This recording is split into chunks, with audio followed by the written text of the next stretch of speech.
Test, test.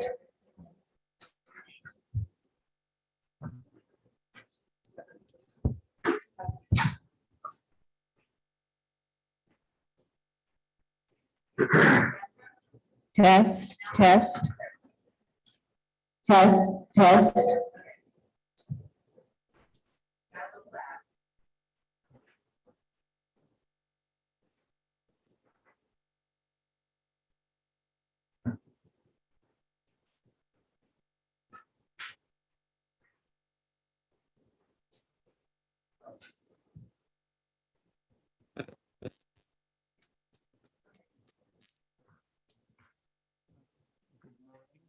This is the September 14th public hearing, public meeting of the Landmarks Preservation Commission. Chair Carroll. Here. Vice Chair Bland. Here. Commissioner Shamir Barron. Here. Commissioner Chapin. Commissioner Chen. Yeah. Commissioner Devonshire. Here. Commissioner Goldblum. Here. Commissioner Gustafson. Here. Commissioner Jefferson. Here. Commissioner Lutfi.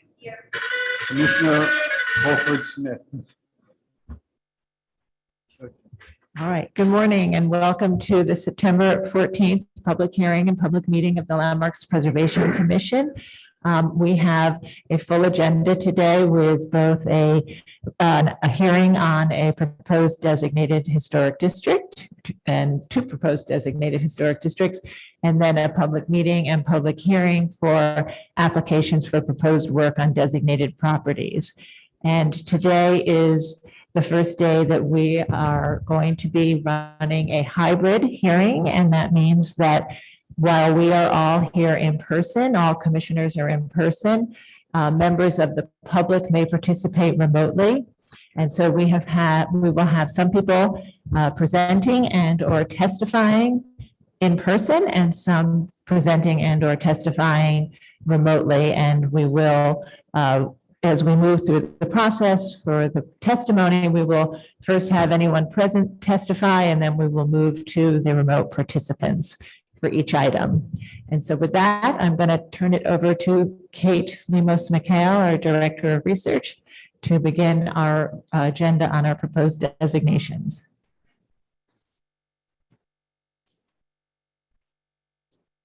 Thanks, Sarah. We're just trying to get this set up over here.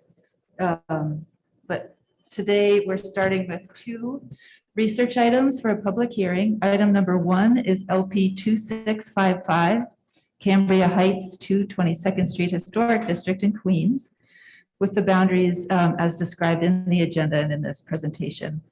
And item number 2 is LP 2656, Cambria Heights 227th Street Historic District in Queens, and again with the boundaries as shown. I'll just have to. So I'm going to have to ask next slide from Edith to go through this. Thank you. Okay. Good morning, commissioners. I'm Kate Lemos-McHale, Director of Research, and I'm presenting these two historic districts which contain 96 row houses facing each other along 2 blocks in the Cambria Heights neighborhood of southeastern Queens. Built in 1931 to 32, they comprise 2 remarkably cohesive and intact groups of Tudor Revival row houses, incorporating elements of the storybook style. Next slide, please. The proposed Cambria Heights 222nd Street Historic District contains 46 row houses between 115th Road and 116th Avenue. It was developed by a company called Selective Homes Incorporated. Next. Oh, you're there. Okay.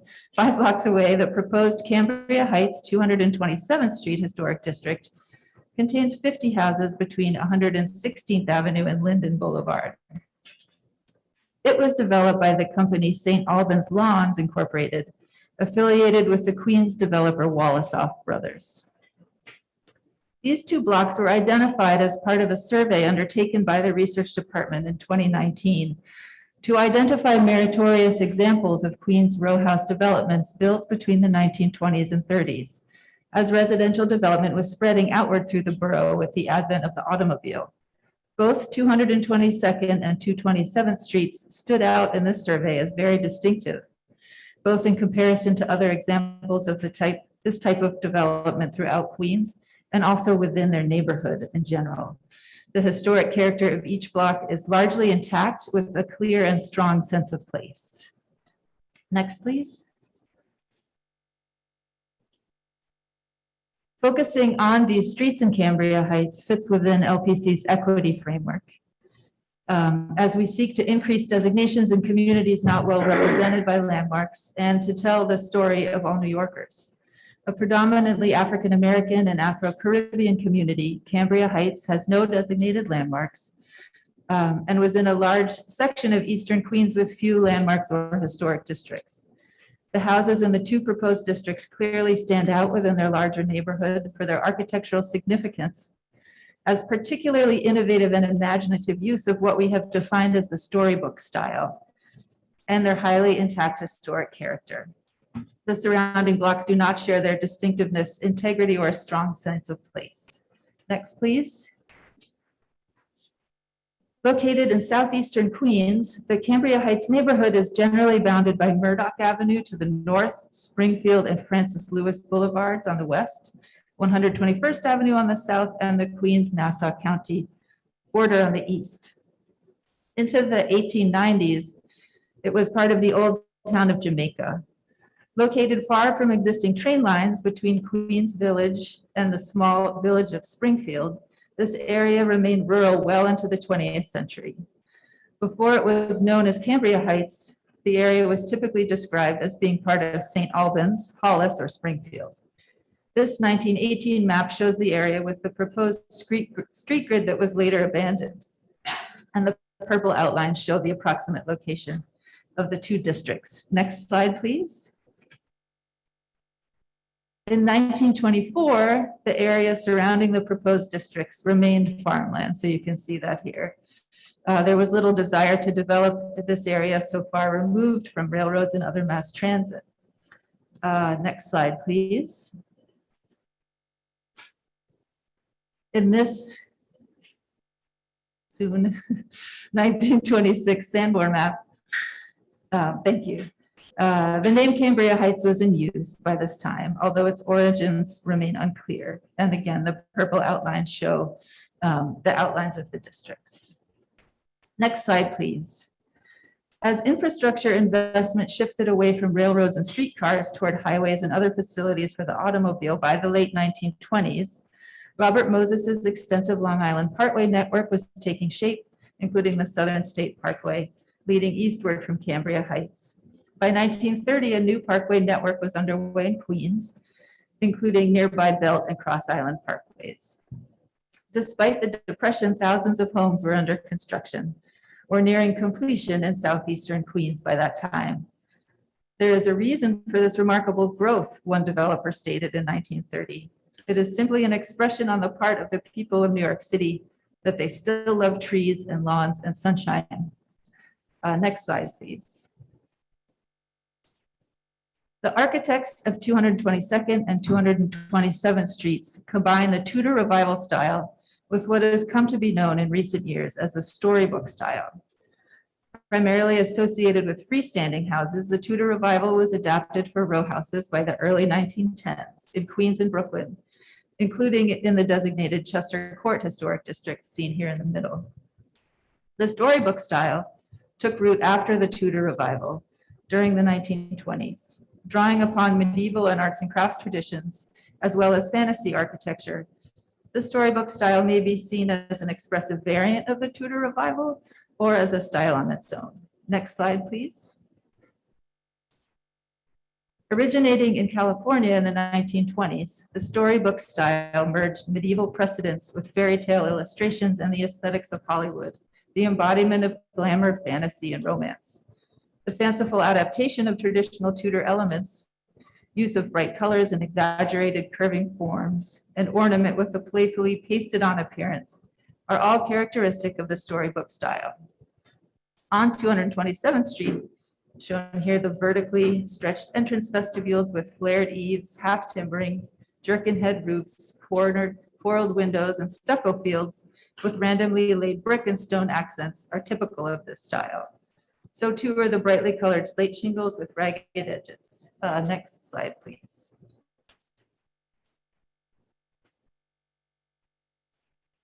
Could we go to the next slide, please? Thank you.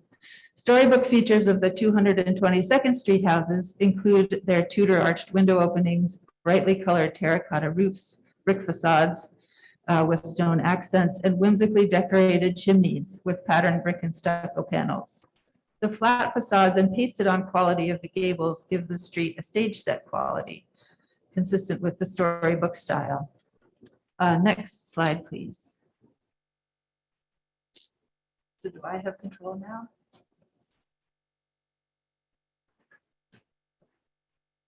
In planning 222nd and 227th Streets, builders adapted a model first widely used in the mid-1920s in Jackson Heights. Driveways behind the houses provide access to rear garages, relegating automobiles to the interior of the block and allowing for continuous landscaped front gardens. The effect is especially striking on 227th Street shown here, where the front gardens remain almost completely uninterrupted and open. Both the 227th and 222nd Street developments were started in the spring of 1931 and began selling by the fall, although 222nd Street does not appear to have been heavily advertised. 227th Street was promoted in the Brooklyn Eagle and other local newspapers as St. Albans and Lawns. Advertisements noted the house's 8 rooms and brick construction and their location on the gateway to the Southern State Parkway.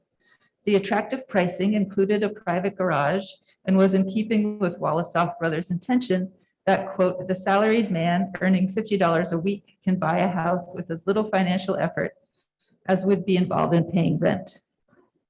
The location was described as St. Albans, Long Island, emphasizing its suburban setting. Next, please.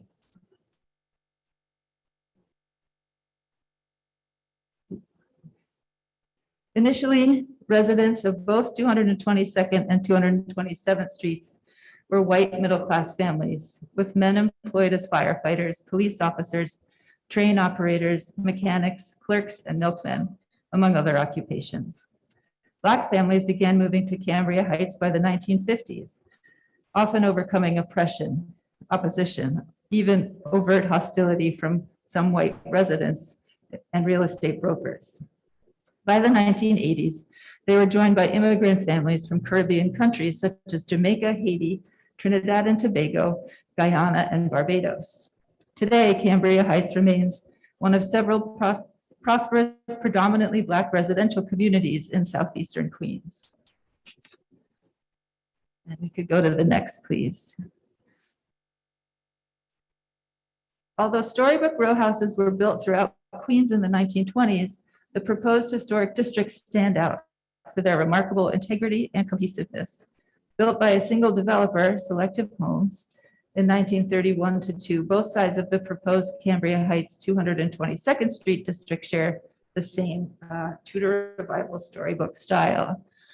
And we could go to the next, please.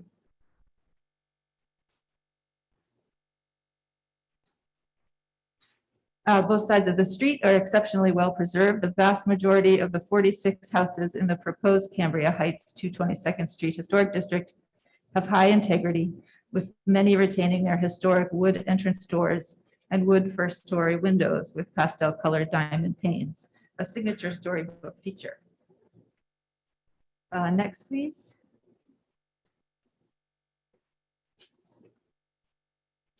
Although most of all the front gardens remain intact and landscaped, about a quarter have brick and iron fences similar to those on the right, which slightly break up their continuity and visibility from the street.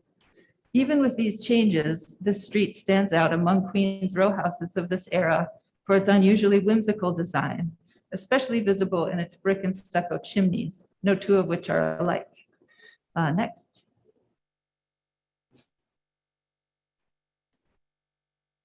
And on 227th Street, again, the proposed district was entirely built by a single developer in 1931-2 in the Tudor Revival storybook style. And it also has very high integrity. If we could go to the next slide, please.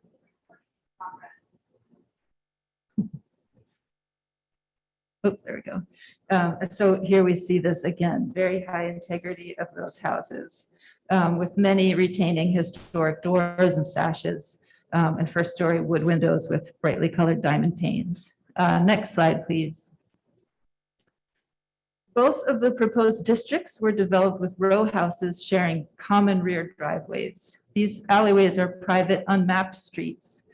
They provide access to garages in the rear, either in the basement or rear extension in the 22nd Street Historic District on the left, or separate structures in the 227th Street District on the right. These are utilitarian structures that would be considered non-contributing. Next, please. And today, the striking architecture of both the proposed 222nd Street and 227th Street Historic Districts remains remarkably intact, with their fanciful designs combining Tudor Revival and storybook influences. These two streets are among the architectural highlights of this neighborhood and southeastern Queens. Thank you. Thank you, Kate. Commissioners, do you have any questions? Commissioner Gustafson. You showed us an image of a couple of the houses that have fences and pillars. What's the, you know that's going to be one of the first issues that we're going to face. What's the percentage of houses that have that kind of, have closed off their front yard in each of the two districts? It's primarily on the 222nd Street District, and we have found that it's about a quarter, but we can have kind of, you know, an actual percentage of that if that helps to understand. But traditionally, you know, they have fenced off, but they remain a transparent type of fence. So that, but that's the condition we find there. So those fences that are there are pretty consistent? Pretty much, yeah. Thank you. Other questions? Okay, so I think we'll move to public testimony. And it seems that everyone who has signed up is participating remotely. So before we move to those speakers, I just want to see if there's anyone in the room who would like to speak on these items. This is Cambria Heights.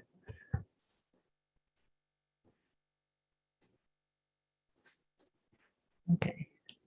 So Ali Razulanajad.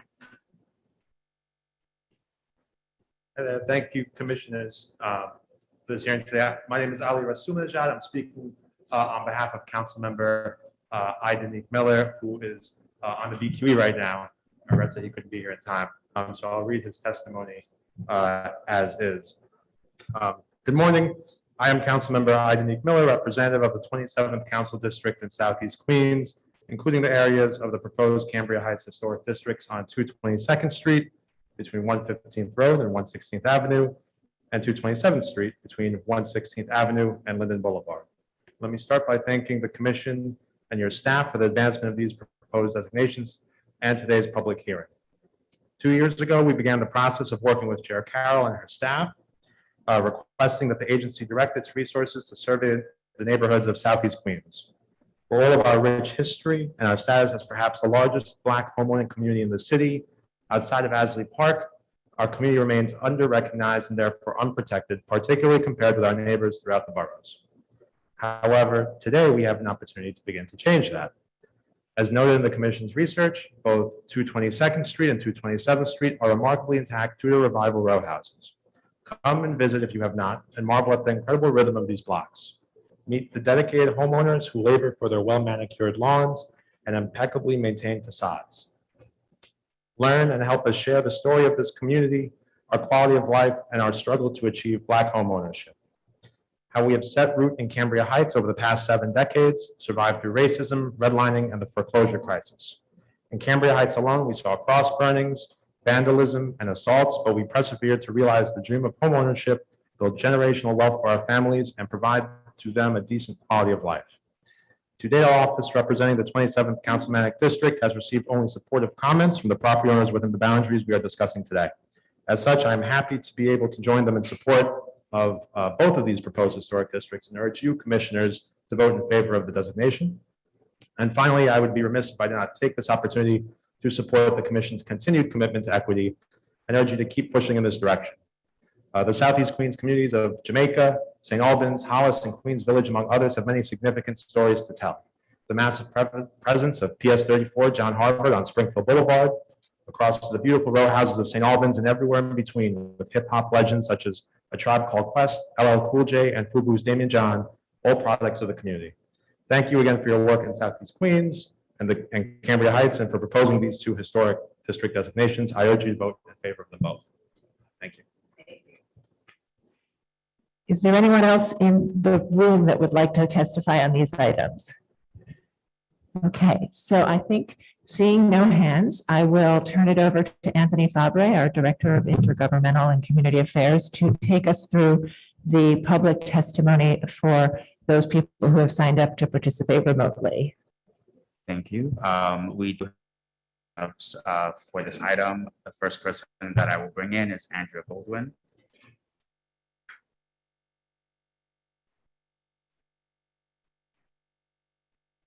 Andrea, you should be in the meeting. You just have to unmute your microphone and turn on your camera if you wish, and you have 3 minutes to speak.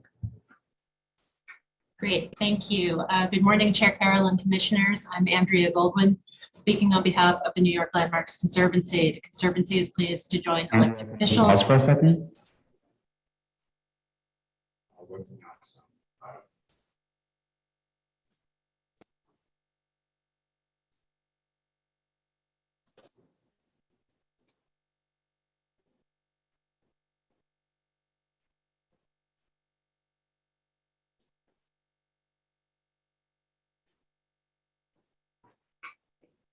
Can you say your name for the record? Sure, Andrea Goldwyn. Perfect, we can hear you now. You can start over. Okay, great. Good morning, Chair Carroll and Commissioners. I'm Andrea Goldwyn, speaking on behalf of the New York Landmarks Conservancy. The Conservancy is pleased to join elected officials and residents in supporting designation of the Cambria Heights Historic Districts. The two districts are notable for their architecture and their role in the development of Queens in the 20th century. The groups of 46 row houses on 222nd Street and 50 on 227th Street are excellent examples of the To the Revival style with fantastic storybook elements. While low-scale, single-family houses are typical in Cambria Heights, these blocks feature special cohesive rows of attached houses with charming details. On 222nd Street, there are Tudor arched window openings, terracotta roofs, and brick facades with stone and stucco accents. On 227th Street, the roofs are polychrome slate, and some facades are painted stucco with brick accents. Gables and diamond pane windows are found on both blocks. These houses are largely intact with their original height, massing, and ornament, which creates a strong sense of place. The houses also represent the history of Queens in the 20th century. They were built in the early 1930s by a single developer on formerly rural land at the edge of the borough, close to Nassau County. Unlike other, other neighborhoods in Brooklyn or Queens that developed following the expansion of public transportation, this neighborhood was built in conjunction with new parkways across Long Island and were geared toward owners with automobiles. The houses have rear driveways and garages. Demographically, Cambria Heights has mirrored larger trends in Southeast Queens. Many of the original occupants were white middle-class families, but in the 1950s, the neighborhood became home to a thriving African-American community. It continued to evolve in the 1980s with an influx of immigrants from Caribbean countries. The Conservancy is happy to offer building owners assistance from our Technical Services and Historic Properties Fund programs. We thank you for bringing these designations forward, and hope to see more from this area of Southeast Queens. Thank you for the opportunity to express the Conservancy's views. Thank you, Andrea.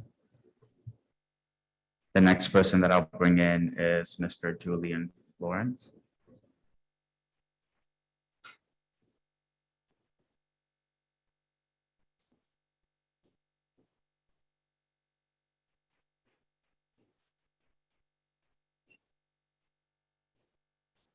Julian, you should be in the meeting. You just have to unmute your microphone, turn on your camera if you wish to, and you have 3 minutes to speak.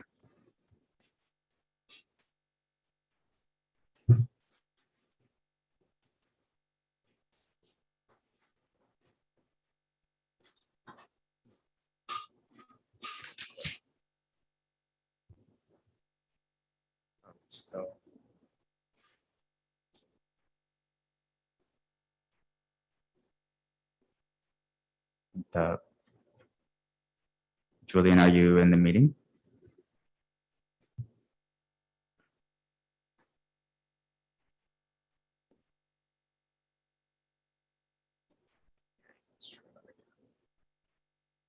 It doesn't seem to be promoted.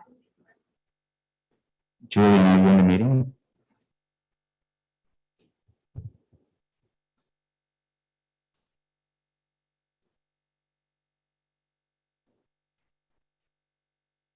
It's not letting me.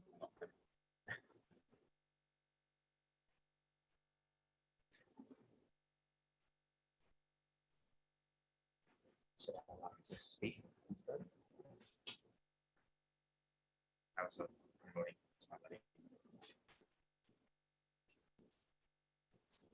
So while we try to bring you in, Julian, I'll bring in the. Okay, let's try that again.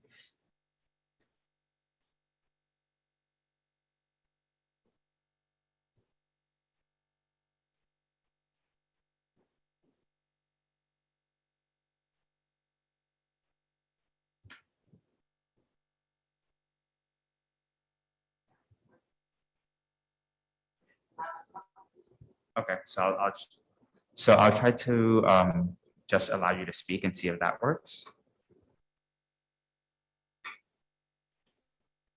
You just have to accept.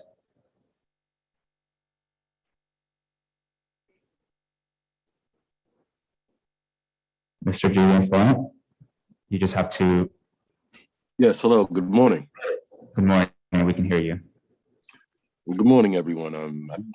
I'm a 40-year resident of Cambria Heights. I have a few questions regarding the. If you can speak up a little bit, that would be great. Yeah, my Wi-Fi signal is not very good. I'm listening to you guys chopped up as well this morning. But my question is, once this historical district, as you guys are wishing to establish it, takes place, what options do we have as homeowners with regard to further development on our property?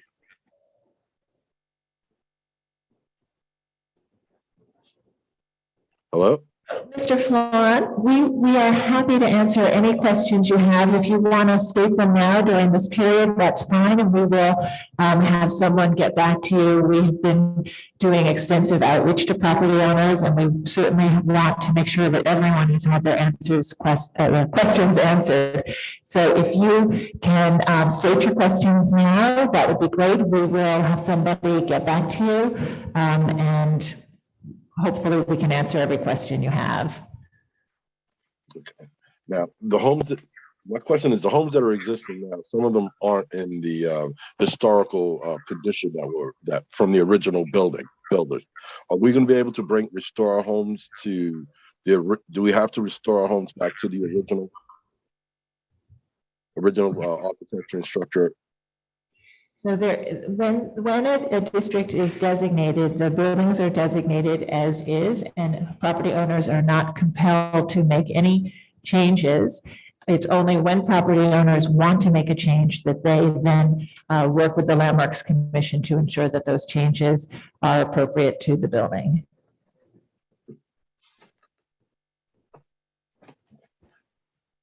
Okay, and we will have our director of community outreach analyst, Ben Waller, reach out to you today. We'll have him call you as soon as this meeting is closed. Okay, thank you.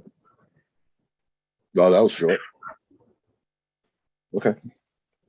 Thank you. The next person that I will bring in is Mr. William Collins.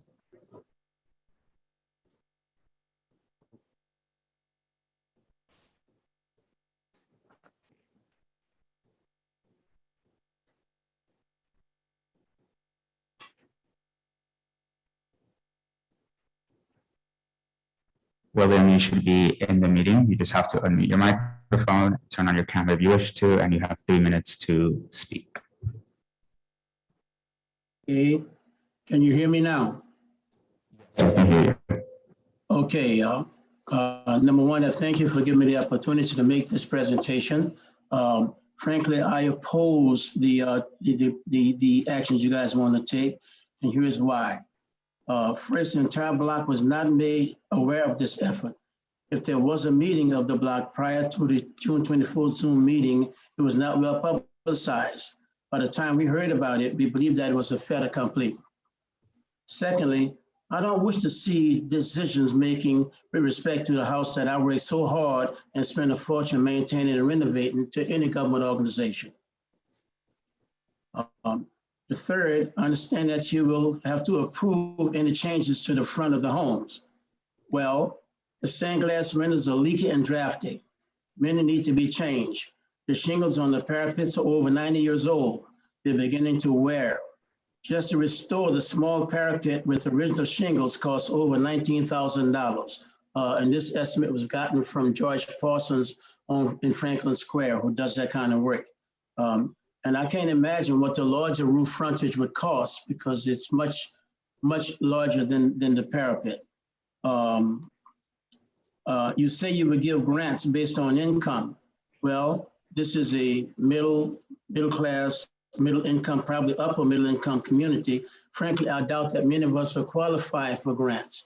Yet I would hate like heck to have to spend $19,000 to fix my parapet. And I wonder whether architectural tiles or something would serve the purpose. So my objection, frankly, is that from what I hear, you folks are practically control what we do to the front of our homes. And I think that control needs to be carefully handled. Thank you so much. Thank you. So I do have someone by the name of Jean-Claude Laforestry, but I do not see you in the list of attendees. So if you could just raise your hand, I can bring you in. Not sure what your Zoom name or phone number is. So Jean-Claude, if you could raise your hand, I would be able to see that it's you and bring you into the meeting. You might have to tell him how to raise his hand.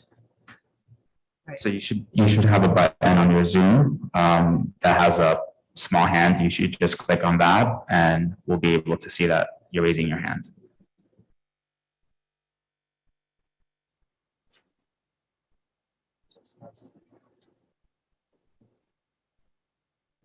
I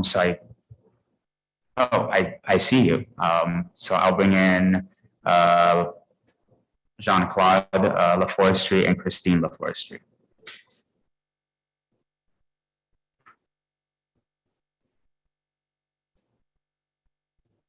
So you should be in the meeting room. You just have to unmute your microphone and turn on your camera if you wish to, and you have 3 minutes to speak.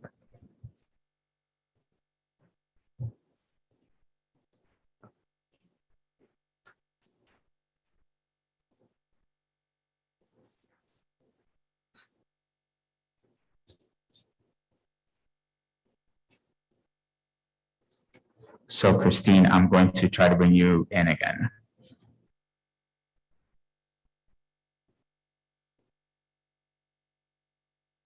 Okay, I think it worked. Okay, Christine, you should be in the meeting now. So you just have to unmute your microphone and turn on your camera if you wish to.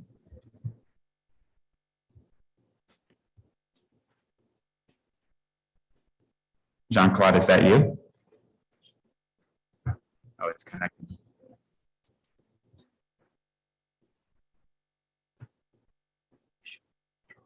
You should be able to speak now. You can go ahead and try and speak. So I can see her. Yeah, but.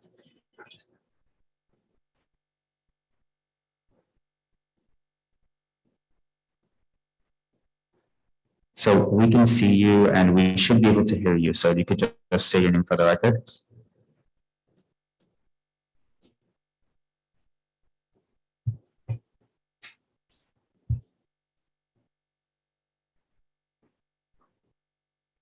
I think we might. Shoot, what should we do? So we can see you. I think you're having an issue with your audio, but we can see you.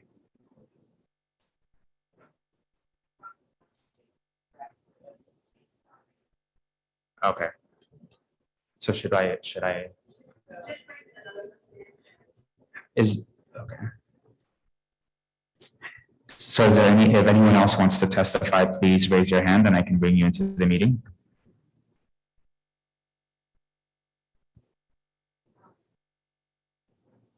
So I think his audio is not working. Okay, Before it's straight. Are you able to call in using a telephone. using a telephone? Yeah,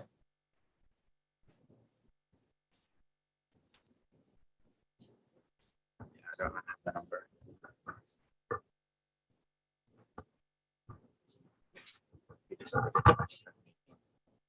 This one.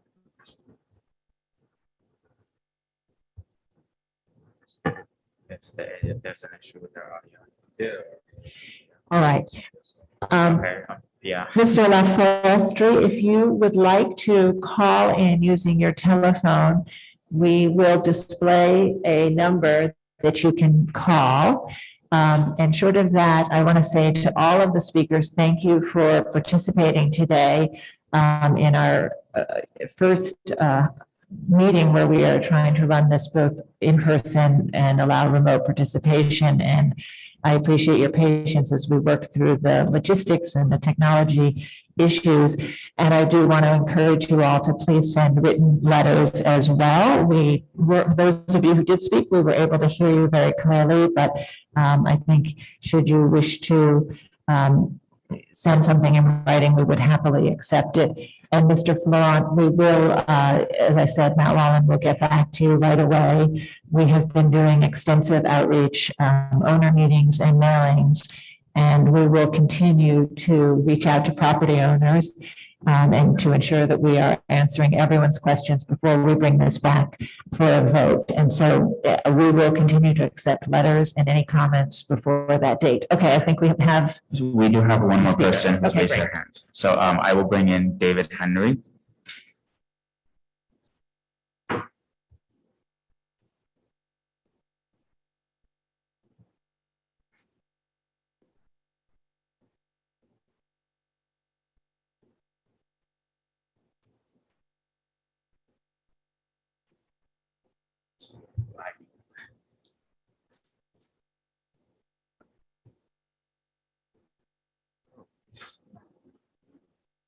Mr. Henry, you should be in the meeting. You just have to unmute your microphone and turn on your camera if you wish to.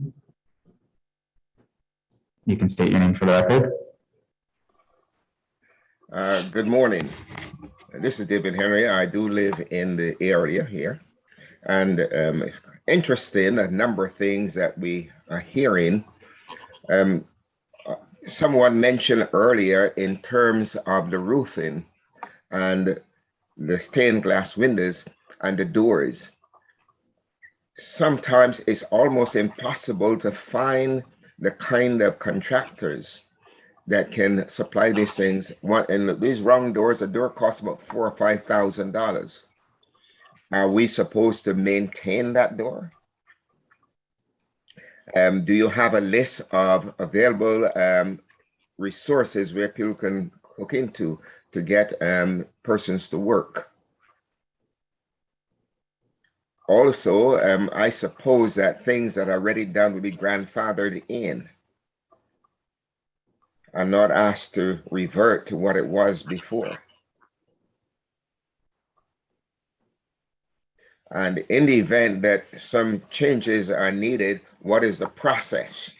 And finally, you mentioned that there are grants. Are these grants repayable? If in the event after 10, 15, 20 years, a person decides to dispose of their home, do they have to repay that money? Those are my concerns at the moment. Thank you for your testimony.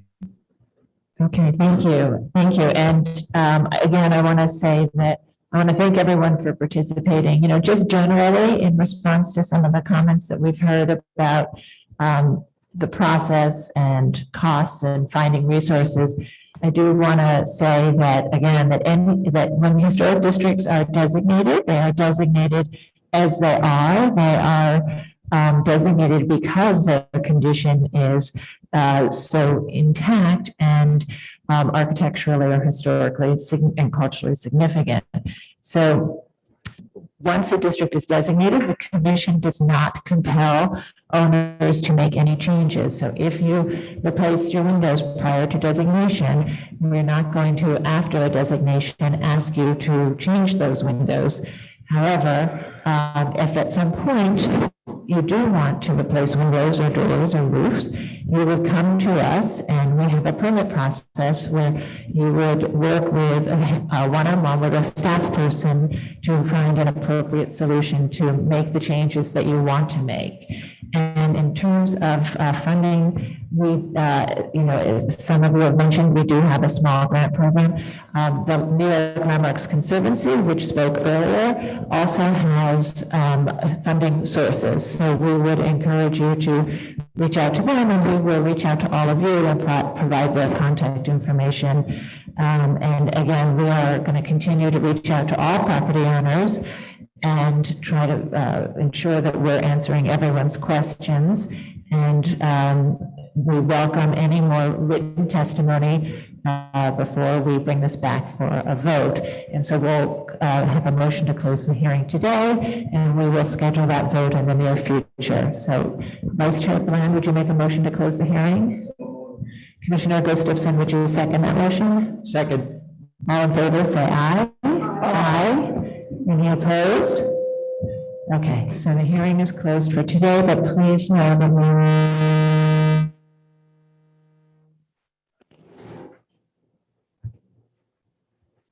all right, thank you, Kate. And we'll now move to our preservation agenda to review applications. And I'm going to turn it over to Corey Harala, our Director of Preservation.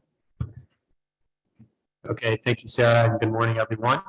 Start today's preservation department agenda with the public meeting item. It's public meeting item number 1, LPC 21-10428, an application for a certificate of appropriateness in the Borough of Manhattan, Block 1289, Lot 36, 390 Park Avenue, the Lieber House individual landmark. This is an international style office building designed by Gordon Boonshaft of Skidmore, Owings and Merrill and built in 1950 to 52. The application is to modify a wall at the Plaza. It was last presented at the public hearing on July 20th, 2021, where a larger proposal was approved in part with modifications, and no action was taken on the component of the proposal that you'll see again today. And I think the staff will do a very brief introduction before turning it over to the applicants. Good morning, Commissioners. Edith Bellinghausen, Preservation Staff. As Corey said, this is 390 Park Avenue, Lieber House individual landmark. The application was first shown at the public hearing of July 20th, 2021. Proposal was approved in part and included replacement of plaza and terrace pavers, installing signage and railings, glass panels, as well as extensive restorative work. At that time, the commission did not take an action or took no action on the proposed new openings at the black limestone wall at the plaza. While most commissioners supported a new opening to facilitate circulation at the ground floor and activation of the plaza, some commissioners expressed concerns about the larger opening. The applicants have returned to present a revised proposal, which eliminates the larger opening and retains a smaller opening, and the applicants are here to walk you through the revised proposal after we open the proceedings. All right, thank you. And Commissioner Goldblum, can we have a motion to open the proceedings? So moved. Commissioner Devonshire, would you second that motion? Michael? Would you second the motion? All in favor, say aye. Aye. Aye. Any opposed? Okay, you may begin. Thank you. Good morning, Commissioners. My name is Frank Mahan. I'm an architect at SOM, and it's a pleasure to be here again. I have a mercifully short presentation for you today, but I will begin nevertheless by repeating something I said when we were here in July, which is to acknowledge the significance, the importance of this building to modernism, to the city, but also to SOM and our inherent desire and import to do the right thing by this building. It's become an important part. All right, it's gonna go forward. There we go. Okay, So it's become an important part of our work to revisit these buildings some 50, 60, 70 years now later, believe it or not, to ensure their continued success. And in fact, SOM revisited the exterior enclosure of this building and did a deep retrofit of the curtain wall some 20 years ago.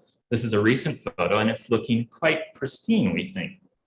Unfortunately, as you move up closer to the building, once the slide changes, that impression doesn't hold up. So we see a variety of materials showing their age, badly damaged, in need of renewal. And so in July, we came to you and presented a suite of work that primarily focused on the ground floor as well as the third floor and was largely restorative in nature. Some of the work was commission level, much of the work was staff level, but we showed things like replacing all of the non-original and badly damaged exterior paving with new paving, which will actually more closely match the original and perform better. We showed really exciting restoration of the black limestone, of the white marble, which is damaged, displaced, and discolored, and even the stainless steel column enclosures, which even to our surprise, we successfully mocked up removing the panel and removing dents and dings and refinishing to their original luster. This work was really wholeheartedly approved and supported by the commission, so we were really very pleased with that. Thank you so much. So we also included a proposal for new entrances, as Edith mentioned, within this black limestone wall, which lines the western edge of the site. The original and existing condition is at the top. The interior of the lobby is from here to the right side of the screen. That's exterior plaza. We proposed two openings, a large full height opening and a smaller pair of stainless steel doors here. Some of the commissioners were uncomfortable with this type of intervention in the black limestone wall, and so we have responded by removing the larger of the two openings and returning to explain in greater detail the rationale and design of this pair of stainless steel doors. So we'll do that now.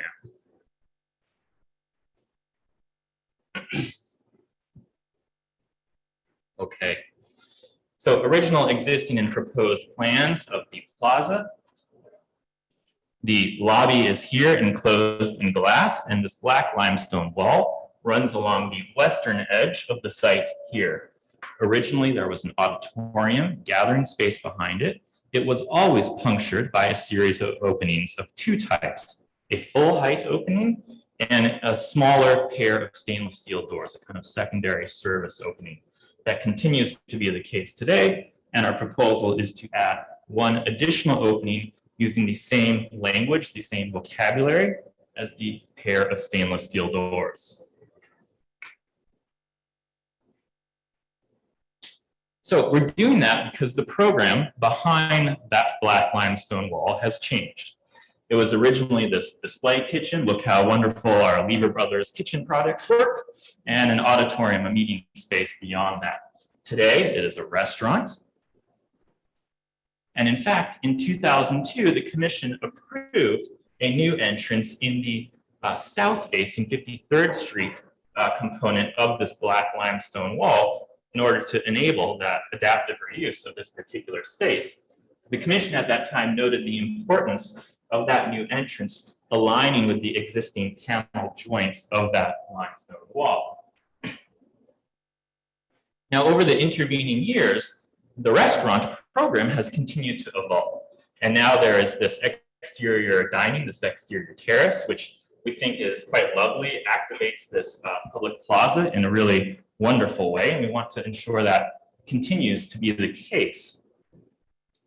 Now, because it's gradually evolved over time, it doesn't actually work that well. So in order for either patrons or service people to access the interior of the restaurant from the dining, serve food, go to the restroom, one has to actually pass through the commercial lobby and then into a pair of stainless steel doors there.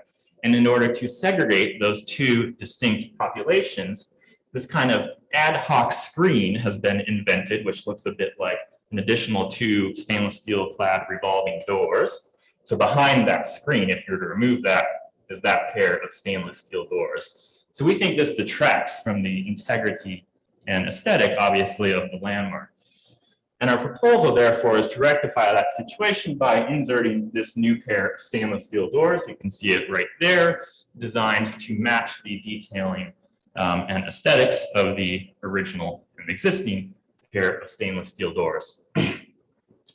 Not only that, it seems to be in keeping with the original logic of the way not only the black limestone wall was punctured, but also the white marble wall. So any stone walls, when there was an entrance needed, it was handled in a very straightforward manner.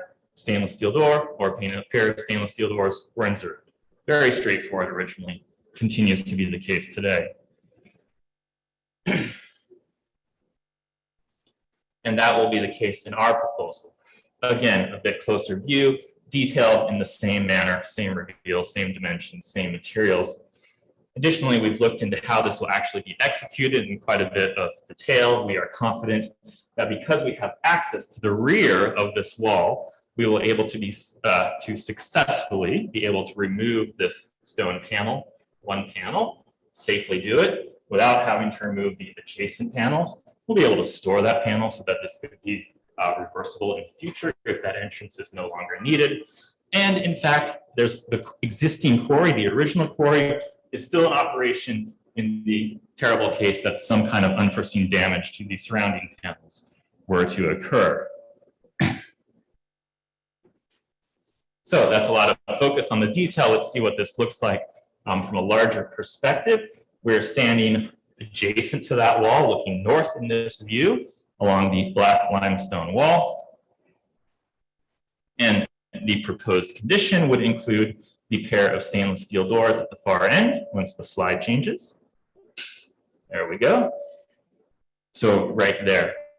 So not only are they detailed in a matching manner, we also think this is an appropriate location. It is in the kind of rear corner of the plaza, perhaps arguably of the least visual impact.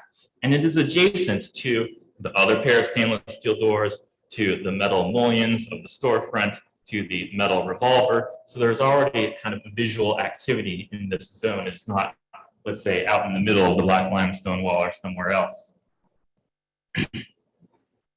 As we noted at the last hearing, one of the wonderful things about this plaza is the way that the various vertical elements move relative to one another as you move around the plaza. So the stainless steel pier is the marble-clad enclosure, the planter, and of course, in many vantage points, this new pair of doors would not be visible. We've selected those views where, of course, they are, so you can see them. They're right here, partially obscured by the planter and the new planting.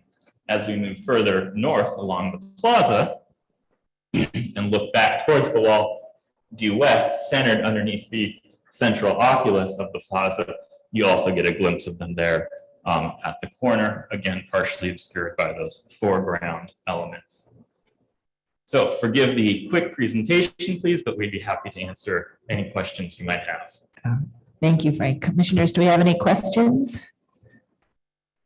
Okay, I don't see any questions. I think that means you did a very thorough presentation, though it was briefer than usual. We appreciate that. Thank you.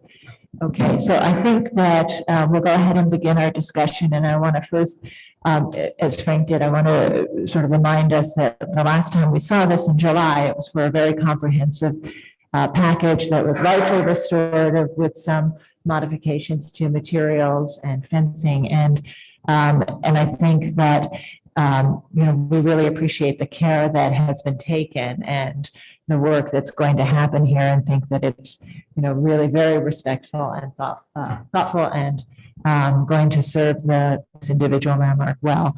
So we were down to this, we approved all of that work, and we're down to this one question about improving circulation for the restaurant. Last time we saw two openings, one that was the set of stainless steel doors within one panel in the black limestone that matched the historic doors just on the inside of the lobby. and another large opening that would manage a lot of other circulation. And we had mixed comments on that. So the applicants are back today. They have omitted the request for the large opening and are just looking at the small opening that's similar to the historic one. So Commissioner Bland, you were here last time. Would you like to start? Sure. I was in favor of the larger opening last time, partly because of the functioning aspect of its need. I hope that by eliminating it, the functional aspects of the restaurant and the plaza can still work acceptably. I have to believe that it will, if this is being proposed, and therefore I can certainly accept what's being proposed now.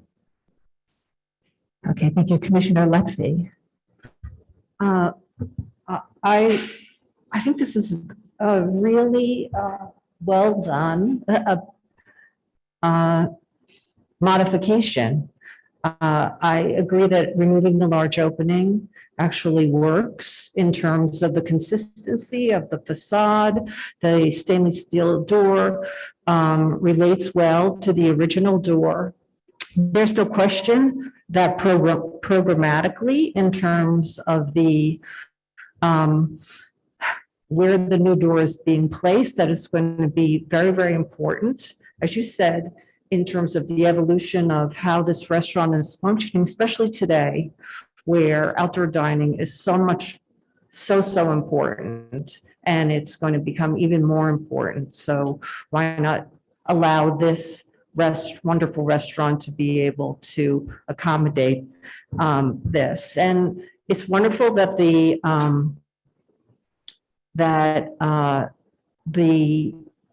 in terms of the stone, that it's coming from the original quarry, and that this is reversible. So I can support it. Thank you. Commissioner Jefferson. It's appropriate and well done. Okay. Commissioner Gustafson. Yeah, I was one of the people who opposed solely based upon the large opening. And so obviously they head on addressed my concerns, so I'm fine with it. Okay, thank you. Commissioner Shamir Baran. I was not here the last time, but I'm happy to see what's occurred. This building is such a sort of lesson book in this period of modernism, and it's so exciting to see it continue to be worked on. I didn't realize that the the stone panels were different sized in the interior as opposed to the exterior. So that's news to me, and it's interesting that those kinds of modifications or like those kind of decisions in the original design were made against another system, which I find really interesting. Anyway, I think that this is a good solution. I especially think it's interesting because it sort of approximates, almost alludes to this transparency issue. One could say that the new doors are reflections of the other door. In other words, you're confused a bit in terms of what you see in the polished stone and in the glass perpendicular to it. So I think that that's a right solution. It's not exactly a reflection because the dimensions are not right, but it's very interesting and I think well done. Thank you. Commissioner Goldblum. I was okay with the large opening, but not okay with this door. I remain okay with the large opening and not okay with this door for the same reason. I think that the planar quality of the entire, the whole building is a kind of poem about planes in a de style kind of relationship with each other. And the plaza is virtually the same kind of relationship with the white plane of the stair enclosure juxtaposed with the black plane of the backdrop. And I think that the placement of the doors in the white box of the stair is very purposeful in its trying to minimize the disruption to that planar kind of Barcelona pavilion kind of thing. And I think that these doors, which are quite visible, are disrupt that. I think that modification to the lobby entrance, modification of the revolving door to allow for that to be the entrance, or the other opening for me would be better because it was obscured by the egress element. Yes. Yes. Do you think that's the case, even with an actual physical door in that bigger opening? Or in other words, the other opening is entirely, has no door in it, the interior large. Yeah, yeah. Does not have a door in it. Yeah. So is that, do you think that with the door, the full height previously proposed? Would be better. Well, it had a door. It was just set in. It was like kind of a vestibule thing. But yeah, I think that was a more Miesian kind of relationship, but it was also, more importantly, obscured by the stair tower. So when you're experiencing the plaza from walking around, you really don't. It's not part of that experience as much. So for me, it was okay. Interesting. Thank you. Thank you. Commissioner Devonshire. I think it's programmatically necessary. Thank you, Frank, for the presentation. I think it's well designed and ultimately it's reversible. So I think it's fine. Okay, Commissioner Chen. I agree. I think comparing the two versions, the prior version versus this one, I think this is much more modest, maintains the Miesian quality of the rectilinear wall. And I think the pairing the doors are appropriate. All right, thank you. Okay, so, I think this is an interesting discussion about the entries, and I appreciate the different opinions. I do think we have enough to support it as is. So Commissioner Bland, would you make that motion, and then we'll call the vote. Happy to. In the matter of 398 Park Avenue, the Lever House, an individual landmark. This is an application to modify a wall at the plaza.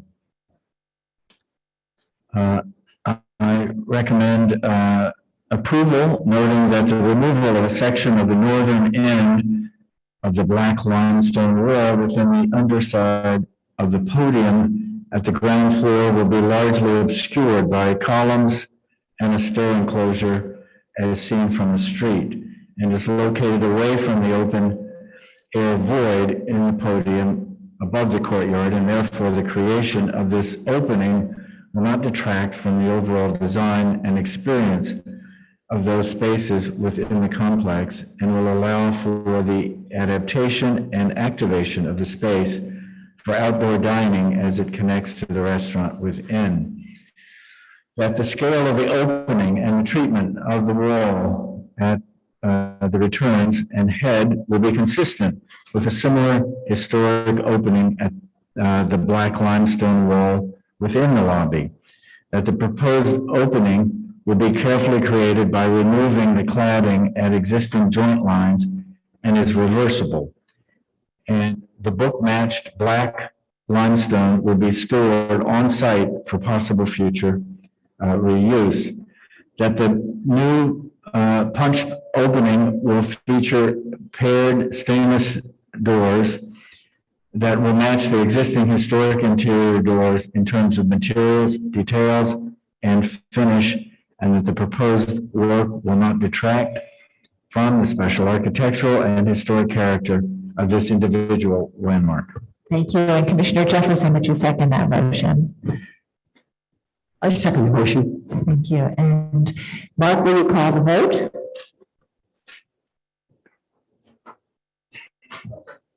Can you guys hear me? Yes. Chair Carroll. Aye.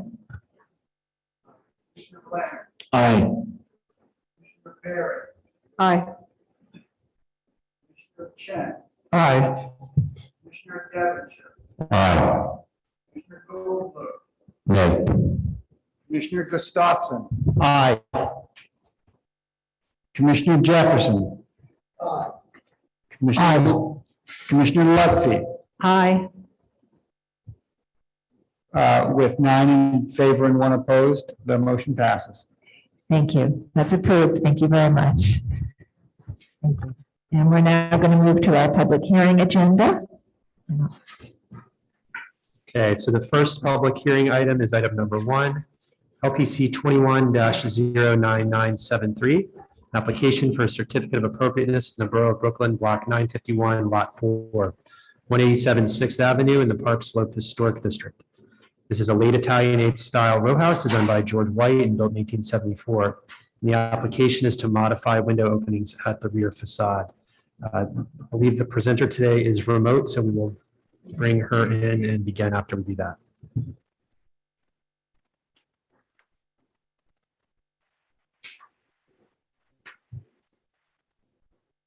So the applicant now has control of the presentation, and you may begin. Just click on the screen to activate the slides.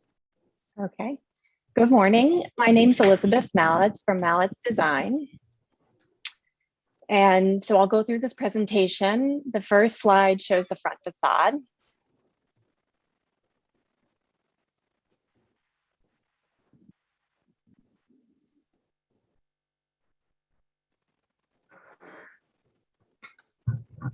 There seems to be a little delay to advance the slides. So try using the arrow key. Just click on it and use the arrow key to advance. Okay.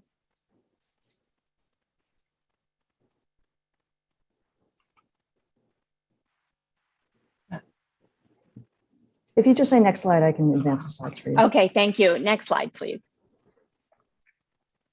There will be a slight delay. Okay. So here's just a map of the historic district and then the placement of the property in the northwest corner. Next slide, please. Here are two historic images. The one on the left of the front facade, and on the right, you have a view of one of the adjacent properties from the rear.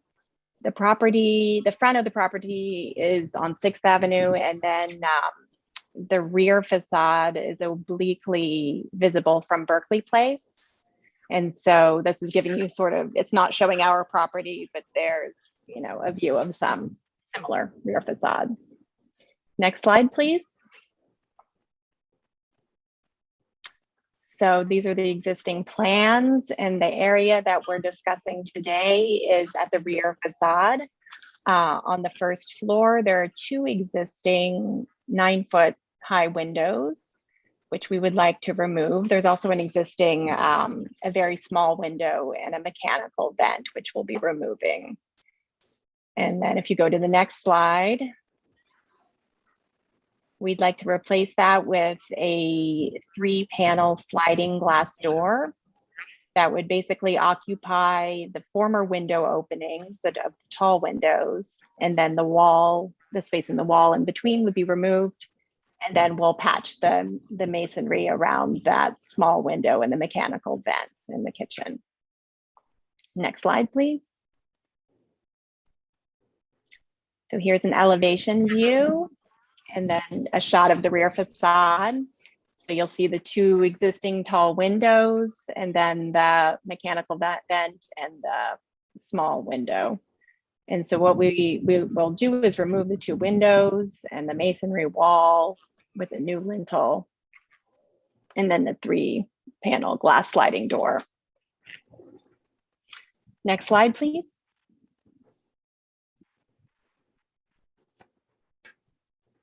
This is a view showing our property in the middle and then two adjacent rear facades.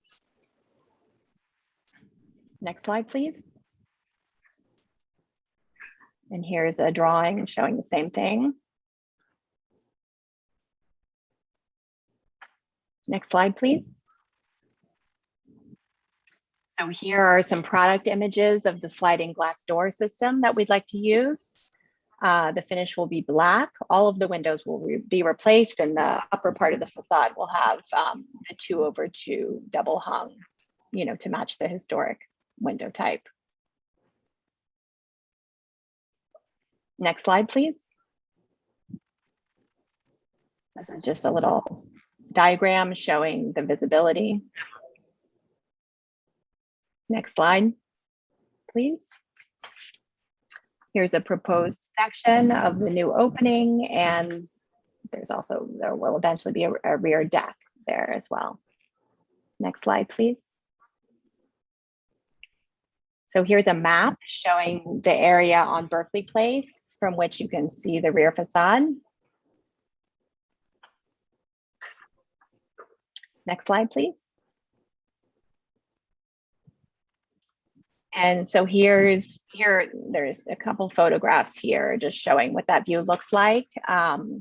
Right now there's foliage, but the parlor level of the house is actually visible from Berkeley Place, which you can see clearly the top 2 floors and then at least a part of the parlor floor.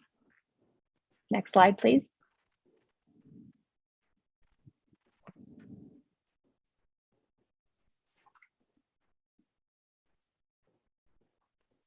Just another view showing the property from the rear.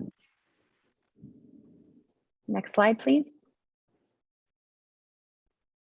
And here's from, basically up by the fence. You have, you can see through the branches there, the area with the modifications on the rear facade. Next slide, please.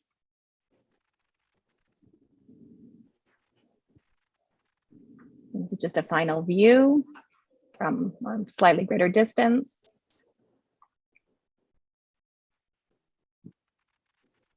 And that's it, I think.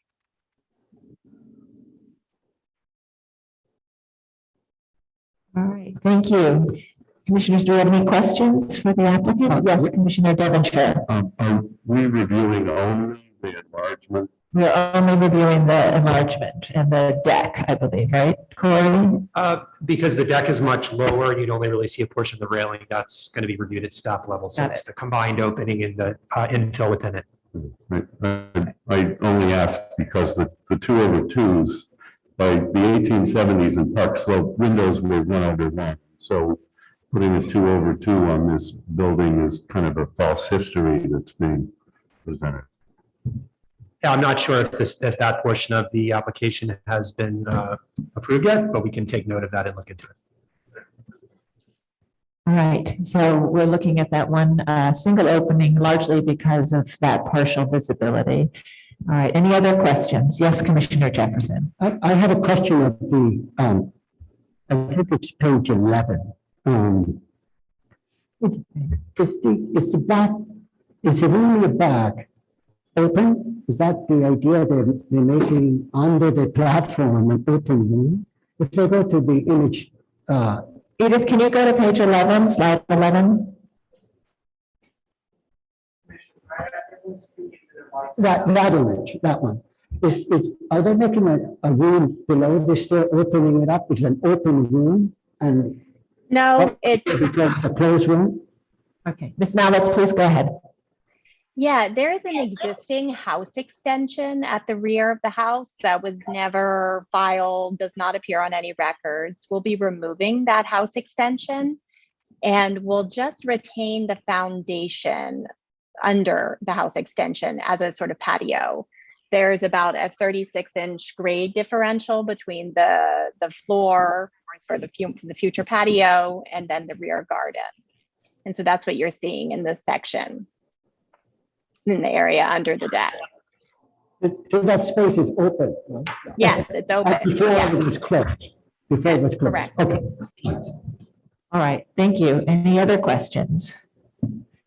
Okay, we're going to, actually, we don't have anyone who signed up to speak on this item. Is there anyone present who would like to speak on this item?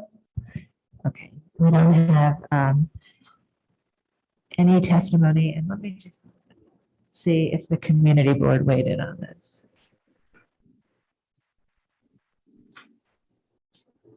Okay, and Brooklyn Community Board 6 approved this application as presented. Okay.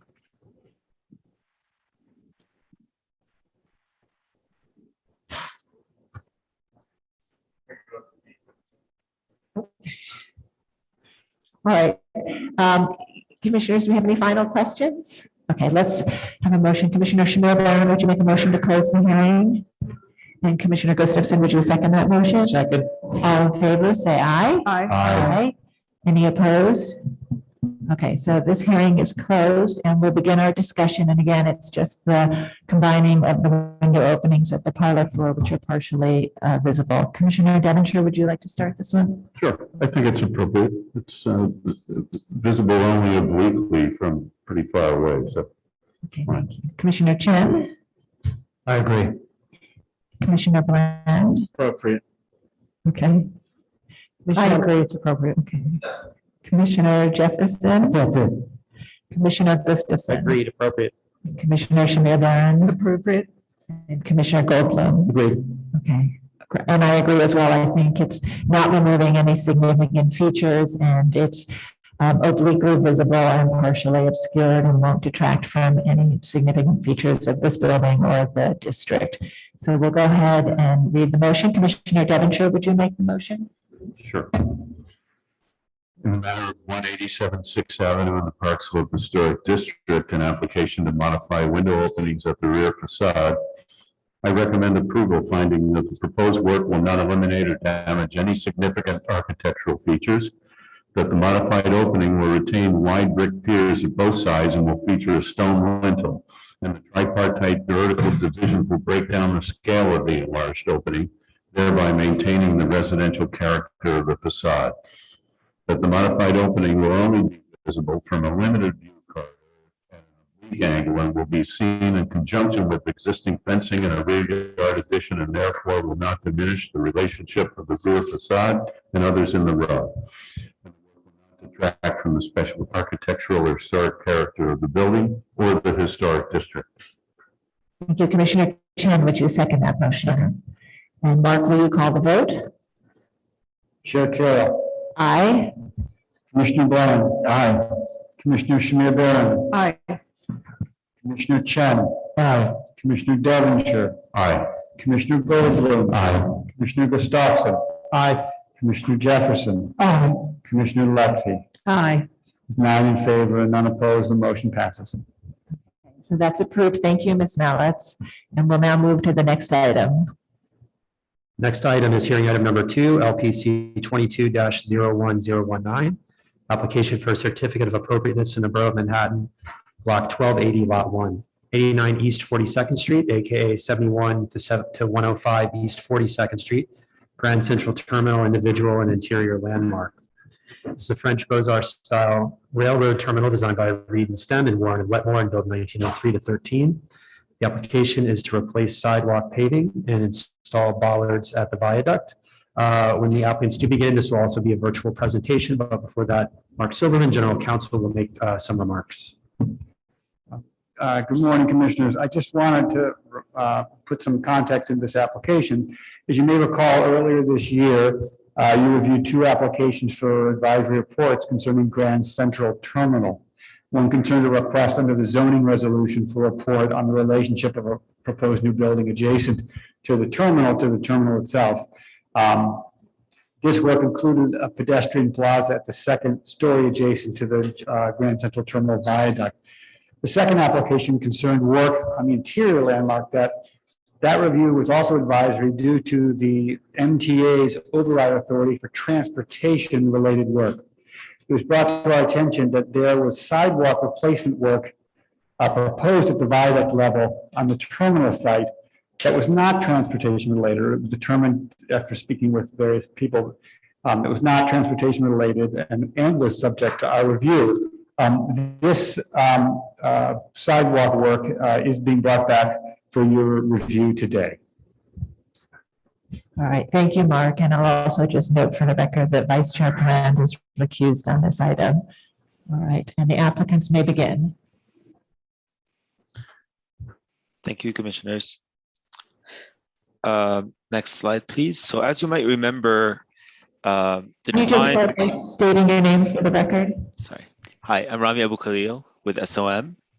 We're also joined by Adam Green of RXR, David Karnofsky, as well as Amir Stein of TF Cornerstone.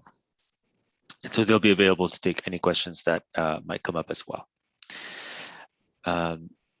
As you might remember, the design for 175 Park Avenue features a necklace of elevated, publicly accessible open spaces that surround the tower's base. And so the modifications that we're showing you today, highlighted here in red, work in concert with these public realm improvements. So the proposal seeks to improve the finishes of the sidewalk so that it can function as an extension of the proposed Grand Central Terrace, which will be immediately adjacent to it. This will provide increased circulation space and provide greater opportunities to view the eastern facade of the terminal. So the project area is located on Lot 1, which is the landmark lot, but it is located in a roughly 16-foot, 10-inch wide permanent easement area, which is highlighted here in red. And that easement area allows the owner of the adjacent lot, so lot 30, which is our development site, and its permittees to use the space for various purposes, including pedestrian passage. So the current proposal is consistent with the historic use of this area, which has featured a sidewalk in this site for approximately 100 years, as you can see in this picture on the left from 1923. I'm going to show you some pictures of the existing condition as well. So this is as it would appear from down on 42nd Street. Obviously, we're talking about the elevated area here that's up at the level of the viaduct. Here we're approaching that area from the viaduct level. So here you can see the current sidewalk located in that easement area. So currently it's a drop-off area for the Hyatt Hotel. And this is another view underneath the canopy where you see the current configuration that features these stainless steel bollards on the southern side and these black bollards on the north side. So on the right side, we're looking north towards Lower Depew Place and Park Avenue as well. This plan shows the current configuration of the sidewalk as you saw it in those images. And this diagram shows our proposed improvements, which feature namely in blue, 155 square foot area of a proposed extension of the sidewalk. So we're going to be enlarging the sidewalk in that area highlighted in blue.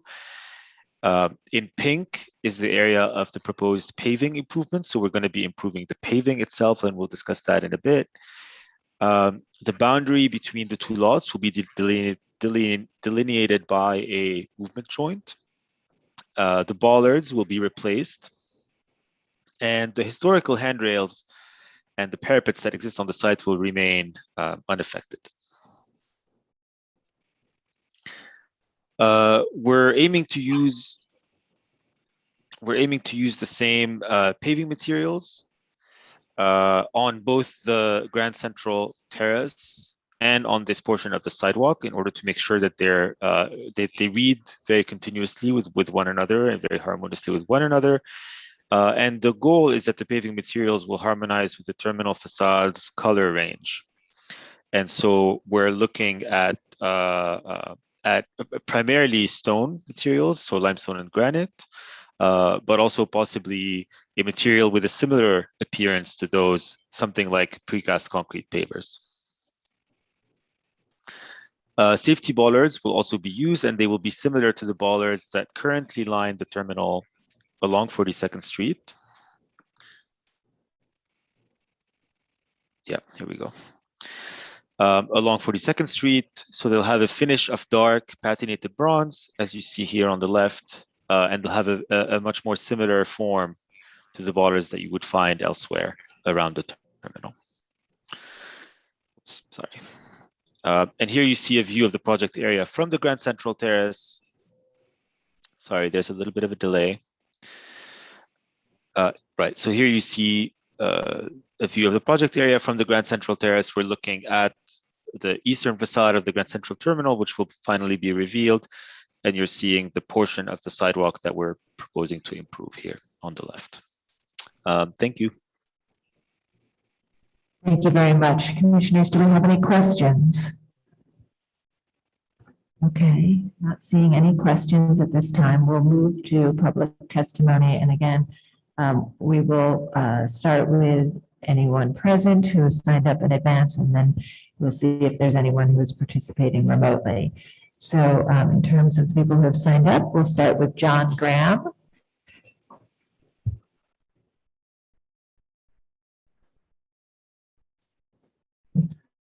Good morning, Commissioners. John Graham for the Victorian Society in New York. Founded in New York City in 1966, the Victorian Society in America is dedicated to fostering the appreciation and preservation of our 19th and early 20th century heritage. The New York chapter promotes preservation of our historic districts, individual landmarks, interiors, and civic art. The VSNY previously testified on the proposed viaduct sidewalk when this work was heard for an advisory report rather than a binding C of A. Our generally favorable opinion on this portion of the much larger project hasn't changed, but we take this opportunity to restate our thoughts on the long missing ornamental bronze and cast iron viaduct lamp posts. The cast iron viaduct railing upon which the missing lamppost sat is shown as being within the developer easement area, putting the fate of these posts in the hands of the private entity developing the adjacent property. If the restoration and reinstallation of these posts is not made a condition for approval of this proposal, then the likelihood of its being done by any of the other associated entities, such as Metro North and the Department of Transportation, will be further diminished, as they can deny responsibility for this section of the viaduct. Commissioners, these marvelous historic lampposts, and you were supposed to receive a set of photographs on these that were submitted last Friday, are significant protected features of the landmark. They were removed 30 years ago and have languished in warehouses since then. It is past time for them to be restored and put back. It's remarkable that with all the hundreds of millions of dollars in nearby publicly aided development, funds accruing by sales of development rights, the large capital budgets of the MTA and Department of Transportation, and with various business improvement districts active in the area, no entity has been able to get this done. The VSNY calls upon the Landmarks Commission to step in and use its mandate to protect and perpetuate the city's historic resources to make this happen. I have copies of the historic photographs. If you have not, in fact, received them,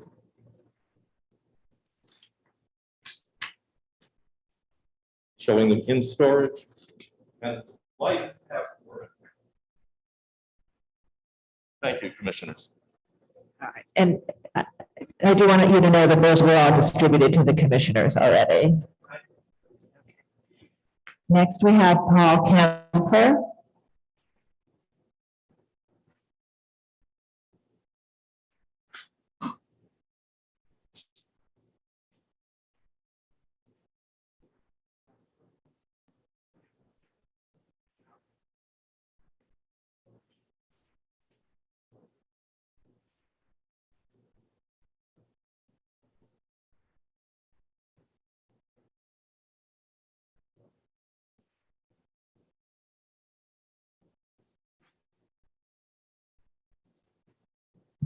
All right.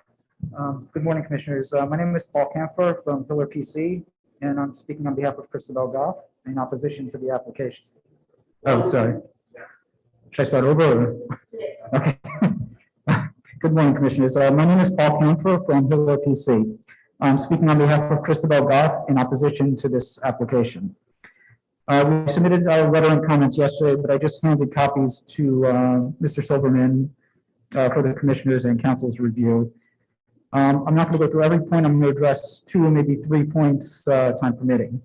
So the first point I have is directed towards LPC Council. The developers here, they seek to capture, enlarge, and generally perform construction on a roadway and sidewalk comprising the landmark viaduct. The developers make reference to a developer's easement within the Grand Central Terminal lot, one that supposedly gives them authority to perform the proposed construction on the easement. Well, we don't doubt that there's. I'm sorry. Well, we don't doubt that there is an easement. We question whether the LPC has been furnished with any documents confirming the developer's right to build and alter, not simply use the easement within the landmark property. This is the fundamental point. While the developer may have the right to use the easement, and indeed that's the purpose of the easement, to use it, it must also have the right to perform construction on the landmark. For instance, if someone wanted to perform construction or renovate the lower level of Grand Central Terminal, clearly they're going to need permission from the owner, and the LPC would want proof of that. The viaduct here, the developer's proposed work, it should be no different. So we would insist that the LPC try to gather certain proof. One, proof that the easement actually exists, because I don't know that that's been submitted yet. Evidence that the developer has the right to build and alter the easement property. Evidence that the purpose of the proposed work is consistent with the use of the viaduct. And if those are met, then the LPC should also inquire whether a ULIP application and the Department of Transportation approval is required. After all, the developers are seeking to alter a busy New York City roadway. The second point I have is directed towards the commissioners. We urge the commissioners to consider the architectural and historic fabric of the landmark viaduct. Here, the developers proposed an installation of a, quote, bronze-colored metallic inlaid to delineate the boundary line between the landmark viaduct and the neighboring property. The sheer fact that a bronze metal inlay is necessary indicates that the proposed pedestrian plaza on the neighboring property and the sidewalk of the landmark viaduct will be indistinguishable so as to destroy the architectural fabric of the landmark viaduct. It's one thing to make the viaduct sidewalk consistent or harmonious with the adjacent property, but it's problematic if the proposed construction to the viaduct sidewalk leans in so much so that the average passerby is going to be unable to determine where the sidewalk begins and where the adjacent property ends. And indeed, the developer's presentation seems to suggest that it will render the landmark indistinguishable from the non-landmark. Okay, and I'm sorry, your 3 minutes has passed, so can you just sum up your final comments? Yeah, I mean, that's basically it. The last comment I have, if I may, is just that we feel that the proposed outdoor space is a recipe for disaster. It's abutting a very active and busy roadway where there's taxis, trucks, other vehicles just whizzing by. And, you know, pedestrians can cross into the roadway, get injured, God forbid, car or truck cross over the bollards and went into the pedestrian plaza and sidewalk. You know, it could end up where the city of New York decommissions the roadway or decommissions the viaduct as use of an active roadway.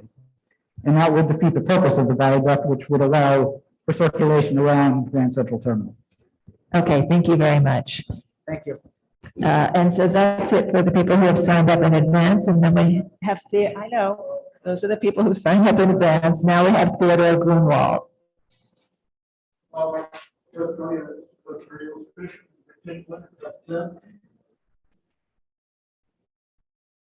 I'm Theodore Greenwald. Beginning in 1981, when I had the great privilege of continuing my architectural education as office boy for the legendary firm of Hardy Holzman Pfeiffer, which was then riding its tidal wave of critical acclaim, the late Hugh Hardy, having just victoriously won the battle to save Grand Central Terminal, together with Kent Barwick, Brendan Gill, and Jacqueline Kennedy Onassis, and many others, was awarded the commission by the New York State Urban Development Corporation and the now fashy, but then flashy, hotshot developer of the new Grand Hyatt to give Grand Central its very first exterior washing and to produce a comprehensive master plan with recommendations for the complete rehabilitation of the viaduct and upper roadway. The importance to architectural history and culture of the viaduct, perhaps Reed and Stem's most ingenious component of Grand Central Terminal, cannot be underestimated. Hugh's 1982 study is a foundational document in the restoration of the terminal and must be carefully reviewed by the Commission. Not only did HHPA's forward-looking study call for the removal of the Convention and Visitors Bureau, permitting creative reuse of the space under the Pershing Square ramp, but the study addressed the then neglected street entrances, storefronts, and sidewalks, together with the rehabilitation of the viaducts, eroding stone balustrades, and full restoration of the roadway's absolutely essential and iconic double-headed and single-headed cast iron Beaux-Arts lampposts and bronze railings. The restoration and installation of these beautiful railings and the lampposts, which mysteriously went missing until their recent discovery, must be a priority of this application. And while my testimony today is insufficient to halt the overgrown tumescence of Project Commodore, the environmentally unsound, ecologically outdated, misplaced, super tall, twice the height of the old Pan Am building, with the bulk of one of the old twin towers that will squash the grandeur of Grand Central to insignificance and forever wall off views of the Chrysler building from 42nd Street. My long years of personal and professional involvement with the terminal, its fate, and its questionable survival as a prominent monument to world architecture and one of the principal ornaments of this great city compels me wholeheartedly to endorse the testimony submitted today by the Society for the Architecture of the City and by Attorney Michael Hillard. Thank you. Thank you. Is there anyone else who would like to speak on this item? Christabel Goff, please.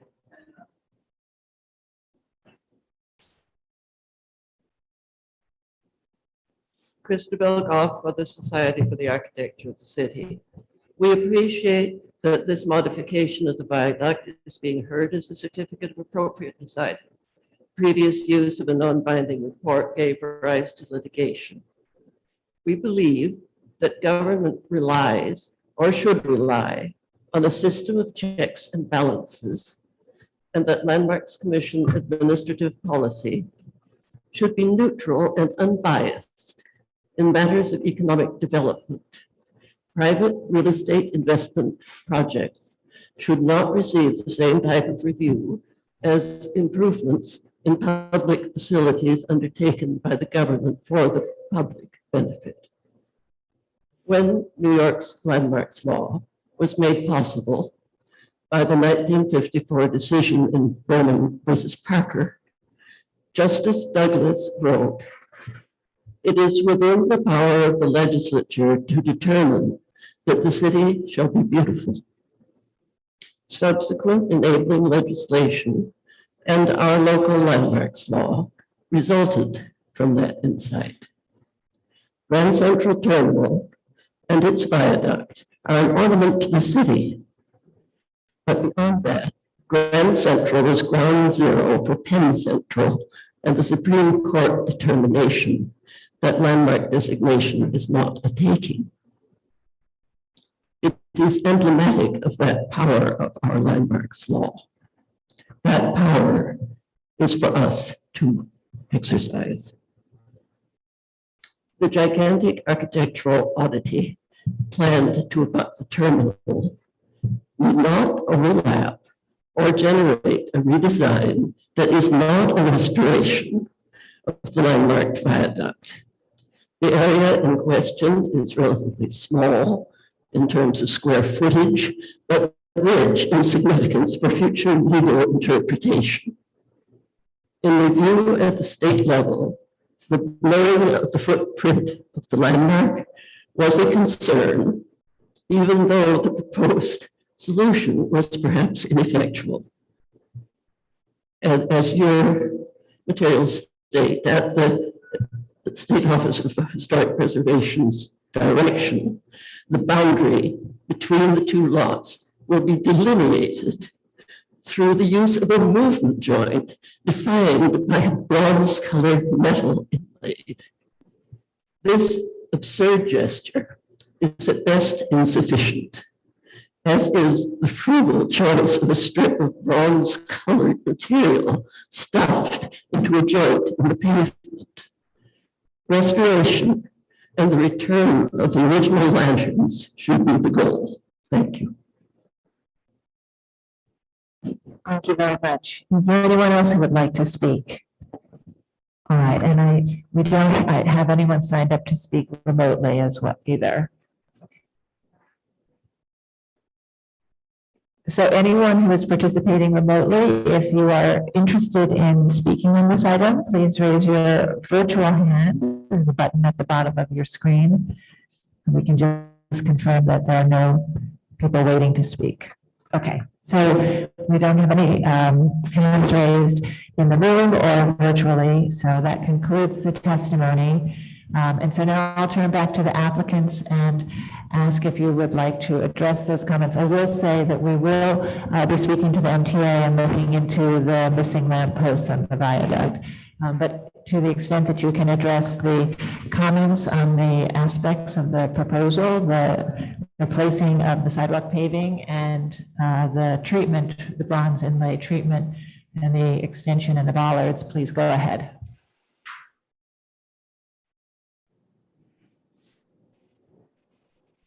Applicants, there we go. Madam Chair, the Land Use Council, to the applicant. Unfortunately, during the testimony that you just heard from members of the public, it was extraordinarily difficult for us to hear. Was something wrong with the microphone, and for us, and it was very garbled. So I think we have some difficulty responding to the testimony. To that extent, we should review the submitted testimony as well as listen for transcript and respond as we see fit. But unfortunately, that was the problem we had, and we were texting each other during this, commenting that it was very hard to hear and discern what people were saying. Unlike your comments and others from the commission, which we've understood, the speakers we could not. Okay, well, I will say that there were comments about process and the overall project, but the comments related to this particular application had to do with the material choices for the replacement of the existing sidewalk and the extension, the small extension to it, and particularly the bronze inlay and design choices on the bollards, and then general concerns about the use here. Rami, would you want to address materiality? Yeah. Thank you. Yeah, I certainly can. So, the goal certainly is not to blur the distinction between what is and isn't on the landmarked property. I think that's very important to us. It's also very important to SHPO. And that's a discussion that we've already had with SHPO. And I think the idea of, we're anticipating that we're going to need a movement joint anyways, obviously, between the two different properties. And so we are anticipating that we're going to want to use that joint not just as a technical sort of matter-of-fact element, but also as a way to create a visual differentiation so that you understand that you are leaving the landmarked property and entering the development site proper. That said, we still feel like the materials on the sidewalk and on the plaza should also be visually harmonious with each other, and so that's why we're coming to you, so that they're both harmonious with each other and harmonious with the terminal itself and the palette of the terminal. So those are the goals. The goal certainly isn't to blend the two together, and that's why also we felt it was important to change the bollards here. Right, currently the bollards are stainless steel bollards. They just don't feel like they belong next to Grand Central. And so if we're talking about the cohesiveness of all of the streetscape around Grand Central, both at 42nd Street and at the level of the viaduct, we felt it was important to upgrade the bollards. And in order to do so, we've made them cohesive with the bollards that currently already surround the terminal elsewhere. And we're happy to have a conversation about if there's a more appropriate type of bollard to use, of course. But that was our starting point, and we felt like it really just helped complete the proposal and make it more cohesive. Okay, thank you. Commissioners, do you have any other questions? Yes, Commissioner Gustafson. I have a question. I think it's for Mark, actually. Can you talk to us about this, the impact of this easement question? I'm a little confused about whether the applicant actually has the right to use the property or to change it. And if not, why are we here hearing their position? So if you could just address that, I'd appreciate it. I can, and David Karnowski, who's also a member of the applicant team, can chime in if he wants to. The easement does exist, and in fact, the application before you today was signed by both the MTA as well as MTA gave the easement holder the permission because the MTA recognizes the easement to file this application. So under the easement, they do have the right to use and make, surface modifications to the viaduct level of the property. So that's why it's before you, because the MTA, as owner of the terminal, and the easement holder have both agreed that this application comes forward. Okay, and yes, please go ahead, Commissioner Jefferson.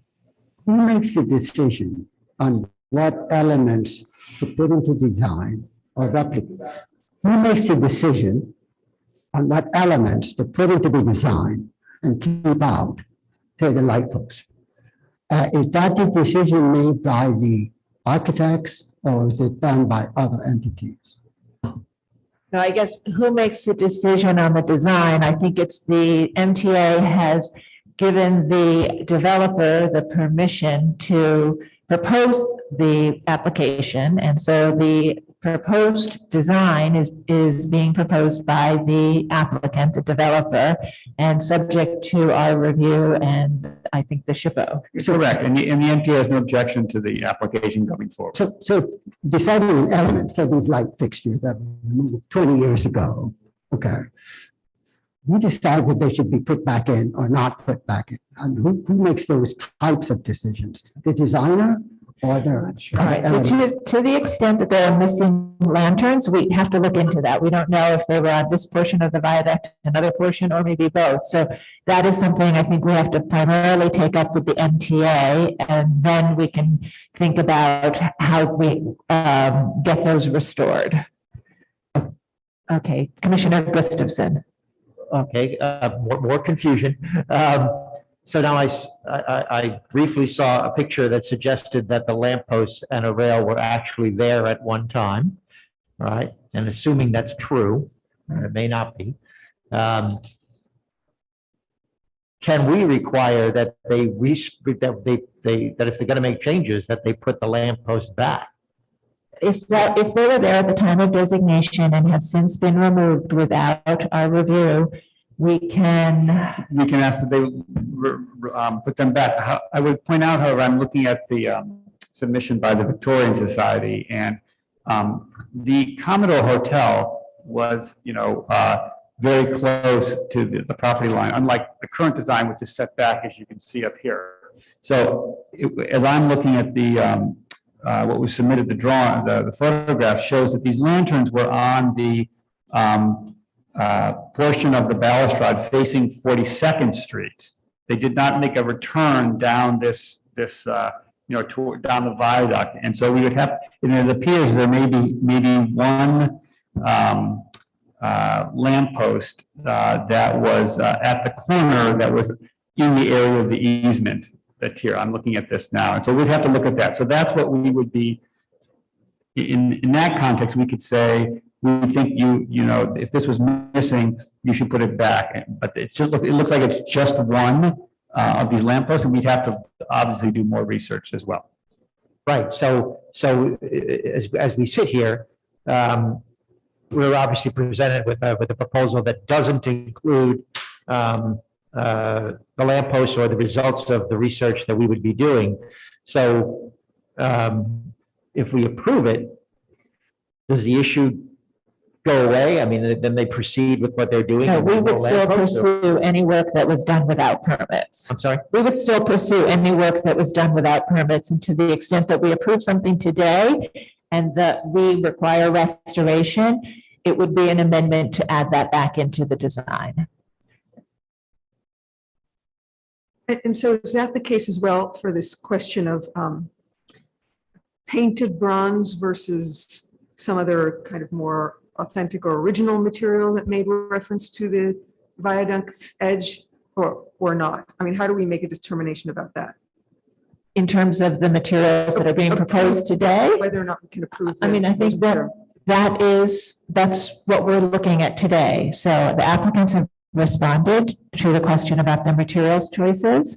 And so we can evaluate that based on the material that was presented today. And I think perhaps if we could go back to the slide that shows the plan with the little extension outlined in blue, because I think in this rendering, we're actually looking at it from the development site. So all of the furniture is not included in the application we're looking at today. What we're looking at is replacing an existing sidewalk that is shaded in purple and outlined in orange and bollards, and then extending the sidewalk, which is that extension is 155 square feet outlined in blue, and continuing the bollards. So there is an existing sidewalk with existing paving. The proposal is to replace the paving with new paving, replace the stainless steel bollards with new bollards, and extend it for that one section. And then in the line between the new paving and the paving on lot 30, they would do the bronze inlay. And, we can discuss whether we think that's an appropriate material or treatment. Okay, just unrelated to that, but back to some of the testimony. And actually Commissioner Jefferson's question about who is applying here. So it's the MTA via the developer at this point that is applying for changes in the MTA's. No, the developer has an easement to use this property, so they're applying for it, and this is a certificate of appropriateness. The MTA has given their permission to file this application. So it's given the permission on top of an easement? Like those are two different things? Well, the Why? easement, there's obviously complications because there's an easement here, but basically the issue that was being discussed with the MTA is whether their override authority deals with work that is transportation related. And the issue was whether this was or wasn't transportation related. However, because there was an easement, that we didn't have to answer that question directly, and the MTA did not answer that question directly, but it was determined that because it's an easement, the developer has the right to use this and to make changes, that the MTA would had no objection to them filing this application for this work. And so that is why it's coming forward now. Okay.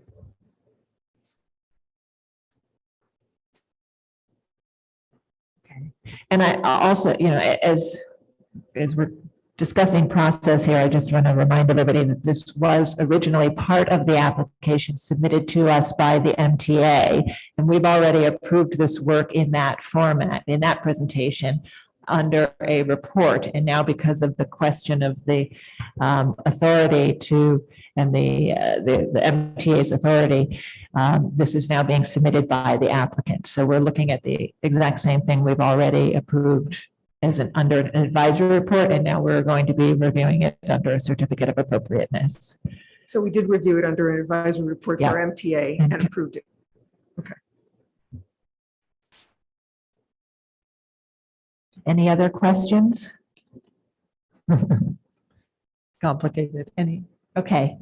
I'd like to turn to the applicants and ask if you'd like to make any final comments before we close the hearing and begin our discussion.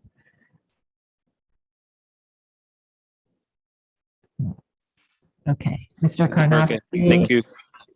Thank you. Please go ahead. No final comments? No final comment. We look forward to discussion with staff about the questions that have been raised today, and we will review when we have it, the written testimony submitted to today by the members of the public. Okay, so we'll begin our discussion. Commissioner Shamir, would you make a motion to close the hearing? So moved. And Commissioner Goldblum, would you second that motion? Second. Okay, so, as we heard, we originally reviewed this when the MTA came before us for both the for the entire project, and we reviewed it under a advisory report. And since then, there have been questions about the MTA's ability to actually do this under an advisory report, because there's a question about whether it's transportation related. And so we are now reviewing it again. It's submitted by the developer for a certificate of appropriateness. And again, it's to replace an existing sidewalk and bollards with new paving and new bollards, and then extending that for a portion and delineating the line between the development site and the viaduct. So with that, we'll begin our discussion. Commissioner Goldblum, would you like to start? You really shouldn't start with me. Well, I'll start if you want me to. I think this is one of the most dangerous, horrible projects I've ever seen here. Sure. Is that better? Yeah. And this is kind of like the painted toenail of a very, very large elephant. And the toenail's fine, but the elephant really doesn't belong here. And I'm voting on the toenail and not on the elephant. But the elephant's not in any way appropriate, but the toenail's appropriate. Okay. All right. So if you all understood it, I think that the opposition is to the larger project. I'm sorry if I wasn't clear. I felt before, and I remain. And the time between then and now has only served for me to make me understand even more strongly that the overall project is one of the worst, most dangerous projects to New York City's landmarks that I've seen in my time here. But we're not voting on that. We're voting on this little piece of sidewalk and bollards. And the sidewalk and the bollards as presented are appropriate. I think it'd be great if the lanterns can be restored to the parapet, that would be a wonderful thing. And if it's within our jurisdiction to require it, we should. And certainly the material of the reveal should be bronze and not anodized or painted. It's just dumb to put something that's not made of real stuff on the floor. Okay, thank you. Commissioner Devonshire? I agree with my colleague, and yeah, it really is the toenail. I can't be in favor of this. One of the things that appalls me more is the use of cast concrete as pavers. I mean, the only thing worse would be those asphalt pavers that they use in some parks. So I'm against this. Okay, so you're against this, the toenail. Okay, Commissioner Chen? Just out of curiosity, Commissioner Devonshire, do you have any suggestions of what should be the appropriate material? Yeah, I was just asking Commissioner Devonshire, in his opinion, what should be the appropriate material? For the pavers? Yeah. Stone. This is a grand area, and it deserves a good stone material. It deserves the best materials that can be found. Well, I will agree that the toenail is appropriate, but in terms of the material, I would defer to the rest of the commissioner to see what they feel. All right, Commissioner Lutfi? The applicant had said that the material, the applicant had mentioned that they were considering several materials that would harmonize with the facade of the terminal, and with those pavers being one of them. And I happen to agree that they should not be on the table, that it should be either limestone or the pink granite.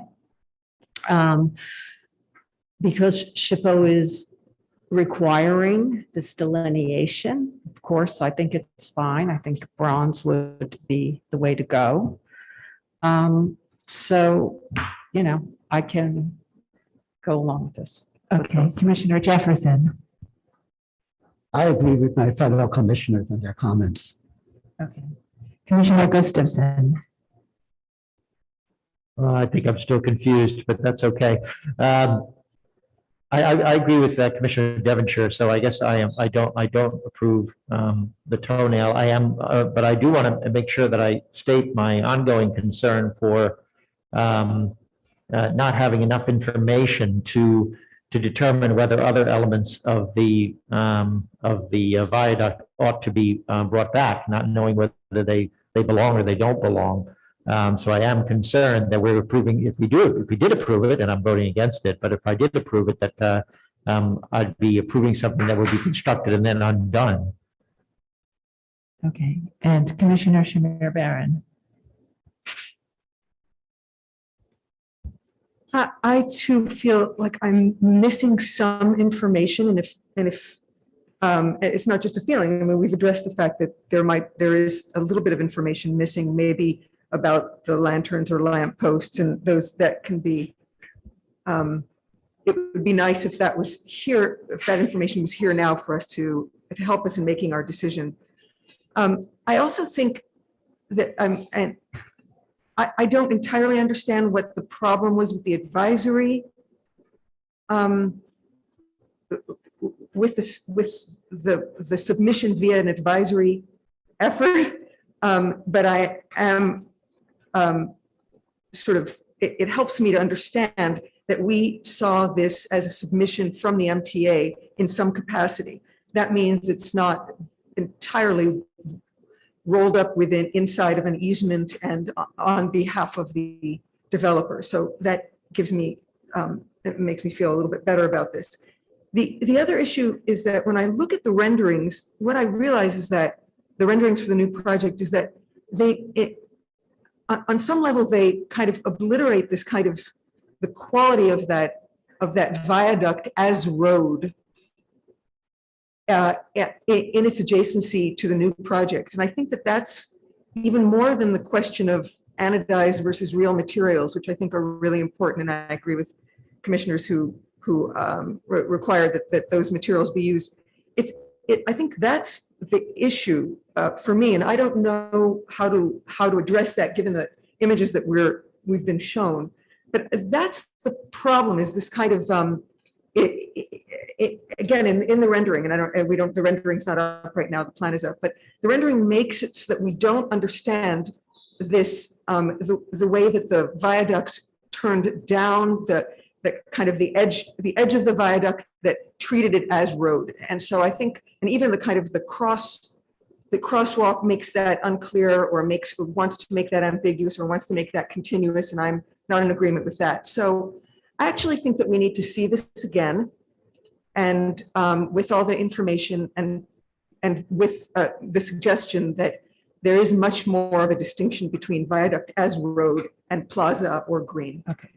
Although I do just want to, again, be clear that the sidewalk exists. Yes. So they're just replacing it. And the renderings, I think, are taken from views that are not under our purview. And so it's a little confusing and changes how one would experience this on the landmark site. Okay.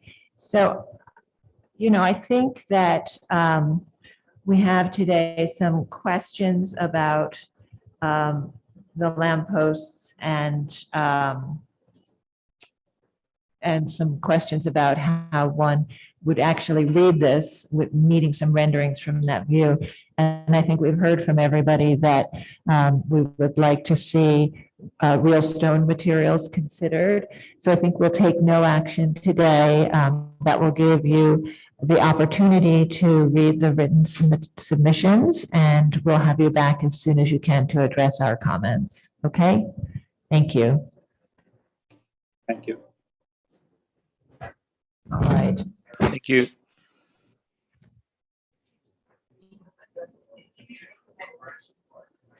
Okay, we're going to move now to public hearing item number 3, LPC 21-09092, an application for a certificate of appropriateness in the Borough of Manhattan, Block 1265, Lot 7501, 30 Rockefeller Plaza, the RCA building and RCA building interior lobby, individual and interior landmark. This is an office building and designated lobby designed by Associated Architects and featuring artwork by Jose Maria Cert and Frank Brenglin, and constructed in 1931 to 33 as part of an Art Deco style office, commercial and entertainment complex. The application is to modify openings, extend walls, and replace light fixtures within the interior lobby, install storefront infill at the ground floor, and install attractions and accretions at the rooftop observation towers.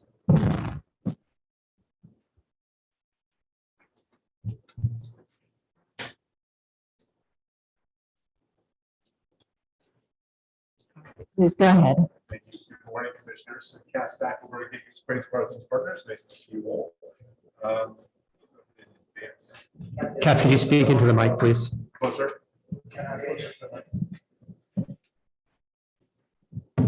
We have air conditioners and air purifiers Got it. working together and masks. Reintroduce better. Sorry, I'm not used to this. Very good. Nice to see you all. Let me go ahead and advance. Corey, it's Oh, asking. and I'll just also note for the record, Commissioner Goldblum is recused on this item. Asking for a password.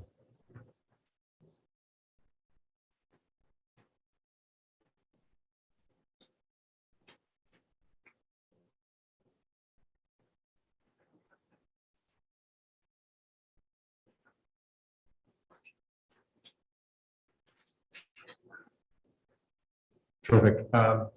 Before I begin my presentation, Evie Kelly from Tishman Speyer, who is joining remotely, is going to do a brief introduction. So hopefully technologically we can make that happen. Great. Hello, everyone. Can you hear me? Yes, we can. Terrific. Well, I'm so sorry not to be able to be with you, but good morning. It is terrific to be together with all of you again. I know you have certainly seen quite a bit of us from the Rockefeller Center team, but for those of you who've not been able to come to Rockefeller Center this summer, it's been quite a busy summer here, and with many of the projects that we have presented to you over the course of the last year, we've been keeping busy, and those projects are now coming to life. The work in the public realm around the skating rink is actively underway. Skating will reopen this season in November. The park atop Radio City Music Hall, I'm thrilled to be able to say, is completed and will be opening later this month. Our lobby enhancements at 45 Rock and others are finishing up. And so we're terrifically excited and eager to have you all come and actually see that the work that we've been talking about for so long is coming to fruition. This morning, we're here to talk about some of the more whimsical parts of Rockefeller Center, namely Top of the Rock. Originally the top of 30 Rockefeller Plaza, envisioned to be like the deck of a cruise ship, was meant to be where our guests would come and have this really remarkable, luxurious, whimsical experience at the top of Rockefeller Center. This was obviously a project we worked very closely on together with all of you when we originally reopened the deck, going on now about 16 years ago. And Top of the Rock continues to be a really essential part of the Rockefeller Center ecosystem. We are, as you all know, committed to ensuring that Midtown continues to be a great destination for locals and visitors alike. That's even more important now as we think about New York and its recovery after COVID. And so today we'll be presenting a collection of enhancements that we think really lean into the history and the magic of this special place. Top of the Rock is where we tell our visitors the story and the history of Rockefeller Center. And so we're excited to be able to tell that story in a new way, to talk about what Rockefeller Center symbolizes, what it stands for: a beacon in the city, a place with incredible history, a place that is of the city and that provides a unique and beautiful perspective. We've brought a terrific team together, an international team, of course, with a local presence from our great friends at Gabellini Shepherd. Kaz and I will do our best to do credit to this terrific team, but we're really excited with the ideas that they've brought together, which feel to us really deeply grounded in the history and the tradition of this place. And we're eager for a new way of telling that story. So with that, I'll turn it over to Kaz, and we look forward to a great discussion. Terrific. Thank you, Evie. So continuing, this is a view of the current observation deck as it exists today. And this, as some of you may recall, came before the commission in 2003. The deck had been open since 1986, and Tishman Speyer brought it back to life in opening in 2005. And the deck today is still a remarkable, wonderful place, but after more than 15 years, it is time for enhancements and improvements. And the project that we're going to present to you today involves sort of two different components: improvements to the operations of the deck, and as well experiential improvements that we'll take you through. The building, as you well know, the RTA building, as it was known historically, opened and completed in 1933, designed by Raymond Hood along with the Associated Architects. And this dramatic nighttime view from the 1930s, I think, really tells you sort of what this building was. It was meant to be seen. It was meant to be to stand out as this architectural slab, this new form of architecture for the city and for the world. The center was a headquarters of broadcasting and entertainment. It was designed, as you know, as a complex, and it wove together commerce, art, culture, and internationalism. And the building, in many ways, had this sort of dual quality. It drew the city's gaze skyward, almost demanding attention. The 24-foot tall neon RCA letters up at the top of the building, visible for miles, as it says in the designation report, it drew people in and really demanded attention.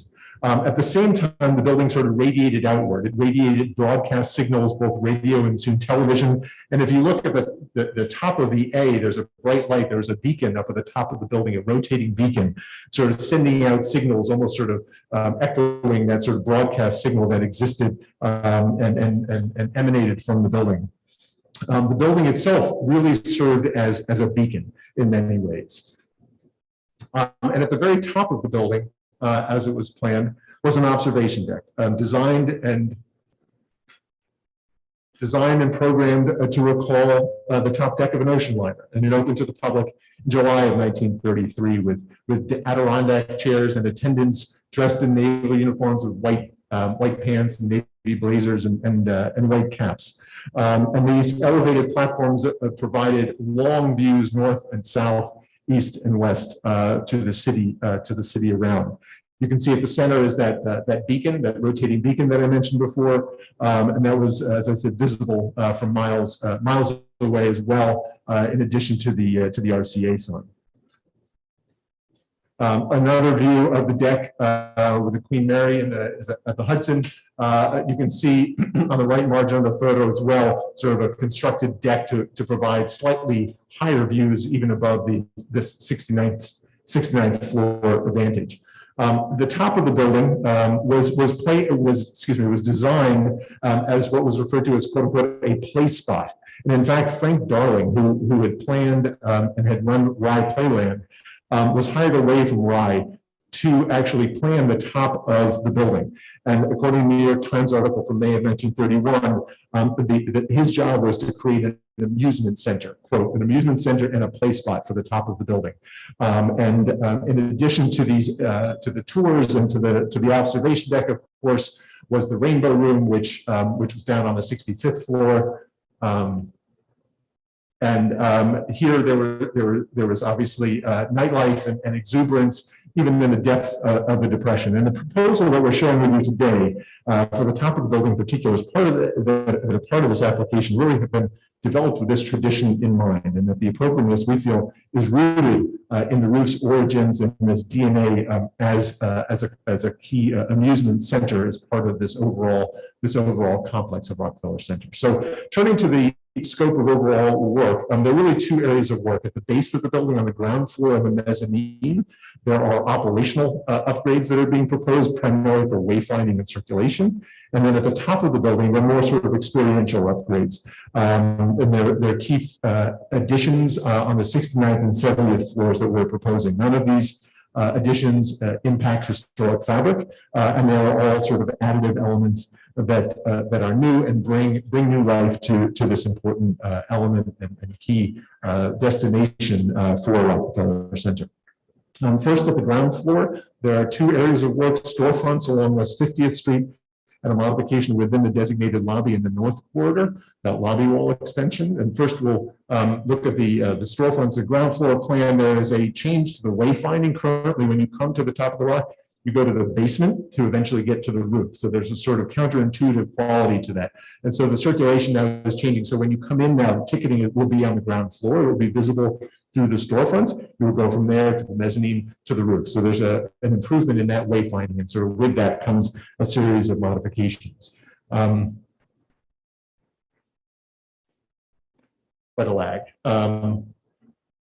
So this is the existing entries. On the left, a revolving door flanked by two swing doors. This was approved in 2003 as part of the Top of the Rock enhancements at that time. And you can see those bays are highlighted in blue. The proposal is to take 3 storefront windows and convert them to entry and exit. This is tied to the new egress and exiting, and ticketing arrangement that's planned for the interior of the first floor. I will note in the appendix, there's a ground floor plan of the building, an original ground floor plan. These 3 storefront windows historically actually were entries. So we know that these bays were not originally windows. And I don't know if you can recall back to the presentation that we made last year, but we knew that many from photographs, we didn't have any historic photos of these bays, but we do know that all the individual bays at the center were designed with doors. The understanding was that they were going to be tiny little retail shops, one after another. And ultimately, as these spaces were tenanted, those were converted, some from doors to windows. And so this was one of those examples that has changed a few times.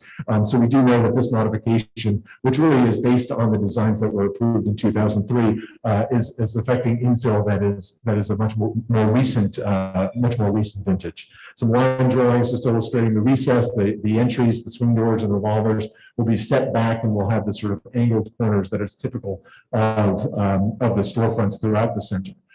Some sections, again, illustrating those recesses, and the goal is to try and reuse some of the framing that is there, but if needed, that will be replicated in bronze, as has been done throughout the center. And so here's a park plan on the left, the existing and proposed, just showing how the ticketing will exist. You'll come in through these revolving doors to the ticketing area, move to the west around the atrium and the stair to go to the mezzanine, and then exiting on the right through the pair of double doors. Some elevations and renderings are existing on the left and proposed on the right. Again, the sort of typical arrangement with all the framing members in the dark statuary bronze and the doors in the light statuary bronze, and that'll be consistent for these 3 bays as it is elsewhere around the base of the building. Some additional renderings here showing the views looking easterly on 50th Street, and then a detailed view of the typical storefront. The sign band, the awning arrangement at the top of the opening, all of that will remain and be will match the other detailing typical of the other bay.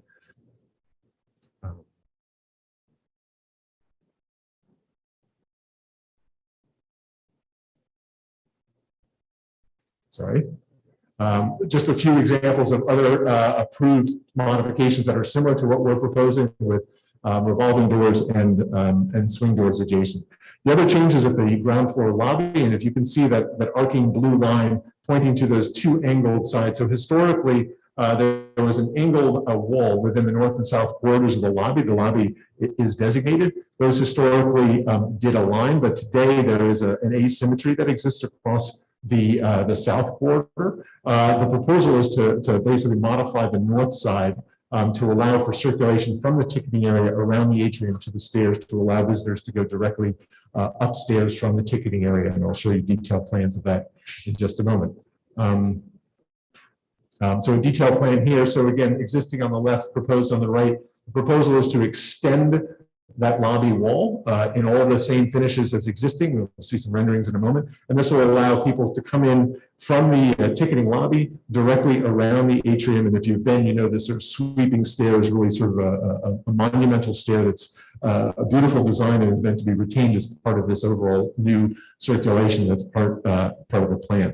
This is a photo of these 2 angled walls. On the north lobby, you can see its relationship to the mezzanine edge. On the south lobby, you can see that wall actually extends deeper in past the edge of the mezzanine. These are just to illustrate that asymmetry exists today within the lobby. And here's a rendering. The idea is to just pull that wall forward. We expect to be able to retain and reinstall all the metal elements in particular, which the fasteners are visible and can be disassembled. The existing wall, that Champlain black clad marble wall will remain, and a new wall will be clad in the same Champlain black marble outboard within the lobby space. The terrazzo will remain, and we'll just put a walking surface directly over that. So the idea is to extend that wall to improve circulation, but the historic finishes on the existing wall will remain and be part of this new corridor. Another view looking west, again, the sort of extended wall. The idea here is really to sort of replicate the finishes that are there and the detailing to make this as sort of least intrusive and conspicuous as possible. Another view looking directly north from the central elevator banks. And then some existing detail photos just showing the curved marble at that bronze door. We think we can actually salvage that curved marble, and we'll reinstall that with the door and the trim piece of bronze directly above. So the expectation is that there will be both salvage and new material, and a detail plan here just illustrating how this new corridor will allow circulation around the stair. That wall, this wall here will remain flat. In that black marble, and the new wall will also be clad in black marble to match. An elevation, the only removals will be lowering one of the vitrines to allow for egress, removal of the vitrine and lowering the sill to allow for egress through. So continuing to the mezzanine level, there are two changes. One again is related to egress, and there's a lighting change. The lobby, the mezzanine, like the lobby, is part of the interior designated space. It's not really a space that the public passes through that often. It is part of the circulation for Top of the Rock, and that's typically sort of the only people who are passing through the mezzanine portion of the lobby. So an existing plan, a proposed plan, again, the change is going to be on the eastern side behind the atrium. Currently, when you circulate from the roof deck down, you go actually all the way down to the ground floor or the concourse level to exit. But now visitors will come and they'll all egress out from the mezzanine. So there's a need to enlarge the opening from the elevator banks at the floor through to the space, the interior space on the north side, and that will allow for improved egress. People will pass through a gift shop and then to stairs and elevators, which will take them down to the ground floor to the exiting below. So just a few modifications to share with you in this area. So a plan change, and you can see the enlarged area combining a display window and a door to one larger opening on that north wall.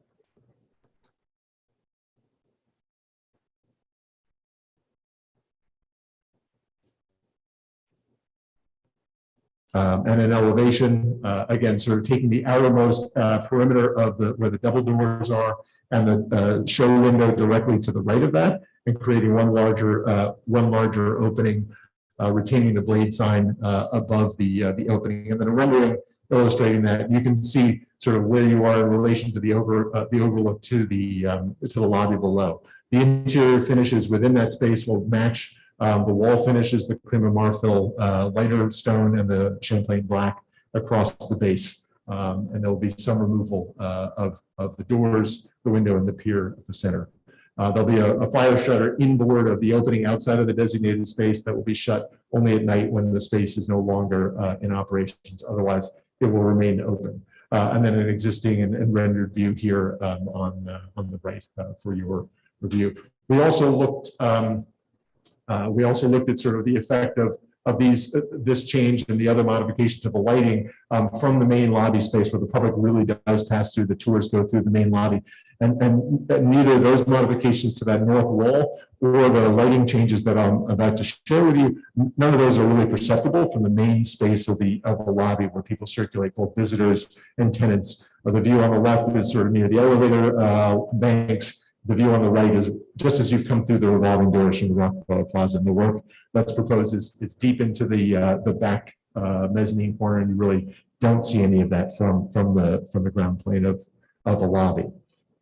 The other element on the mezzanine is changing out the ceiling fixtures, and you can see them highlighted on the plan on the RCP here, and an existing and proposed rendering. The idea is really just to replace these incandescent fixtures with new fixtures, almost identical in size, same material, bronze frame or bronze rim, and a frosted glass lens. All will be in LED, and the idea is to sort of improve the lighting and create a more even lighting across the ceilings, some renderings, and then some existing photos and a rendered view of what is proposed across the lobby ceiling. Continuing upward, now we're at the top of the building, so up at the 69th floor. So this is the first change that we're proposing that is part of, as I said, sort of more of an experiential component of these modifications. And so on the north terrace, on the north setback on the 69th floor is what we're referring to as the lunch atop the skyscraper experience. You can see there are three components that are in the northeast corner of that north deck and are set back about 6 feet, 8 feet from the glass railing around the perimeter of that space. I'm sure you all know this image, this sort of iconic photograph of the steel workers during the construction of the RCA building, stopping for a lunch break up on this beam high above the city. And when you go to visit Top of the Rock today, you go up to the mezzanine for this orientation. It sort of tells you about the history of the center, the development of the building itself. And there's a green screen behind this beam. You can sit on it and have your picture taken. But there's a sort of unsatisfying quality to it because you're sitting inside on the mezzanine about 20 feet above the street. And so this project that we have included here, this part of the proposal, envisions actually replicating the experience up on the roof. So what would be installed on the deck and just into the deck would be 3 beams with seats, and one would sit on them strapped in. And then these would be basically set on pistons, which would then raise up. So the visitors could then, it would raise up, visitors could then have their photograph taken actually outside and replicate that historic photograph. And then in some instances, the beam will also turn 180 degrees so that one can see out over the glass railing and to the north portion of the city beyond. And so then it comes down, and when it's not in use, it doesn't even come up above the parapet. And this is another view, sort of the view that one would have from those seats. Again, this is an additive element, and it's just situated within the deck. A section drawing just illustrating how this will be constructed, set into the structure, reinforced obviously, and then piston action that will bring it, raise it and lower it from within that well. The decking is all new tile that dates to the 2005 upgrade.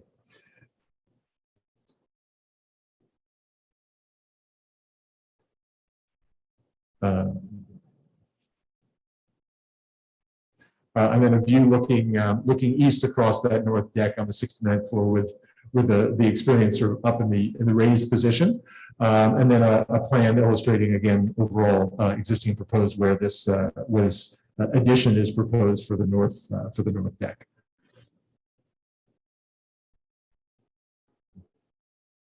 Turning to the 70th floor, there are 3 components that we're proposing that are part of the 70th floor. One is reworking the tiles across, or the decking across the 70th floor. Currently, it's comprised of 12 by 12 pavers that were installed in 2005, replacing that with a new mosaic flooring pattern, a rooftop beacon on the east end of the roof, and then a viewing platform shown on the west half of the roof to the left on the slide. The first item that we'll talk about would be the mosaic flooring, which takes its cues from many of the images and the artwork throughout the center.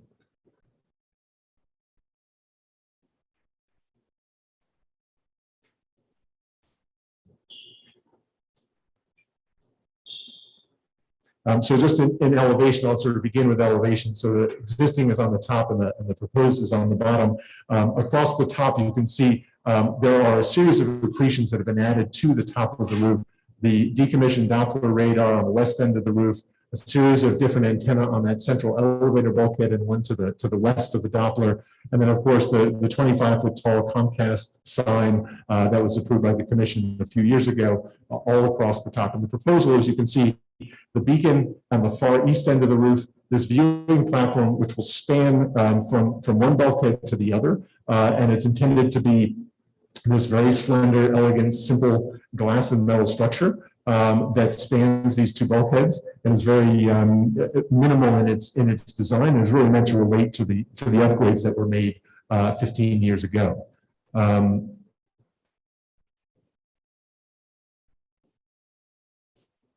In plan, existing plan above and the proposed, you can see where the beam experience would be located, the beacon and the viewing platform in relation to the existing elevation, which right now at the center, there is an elevator bulkhead with a stair that connects the 69th to 70th floor. And then on the west side, some decommissioned air vents and Doppler radar, and then the stair bulkhead below, which or beyond, which connects the 70th floor to the floors below and the building stair below. The mosaic, quickly, this of course takes its cues from the mythological and allegorical themes that are throughout the Center of Wisdom, right at the base of 30 Rockefeller Plaza at the entry, Atlas at the International Building, and then other imagery seen throughout the building entries and building elevations in the center. As well, there are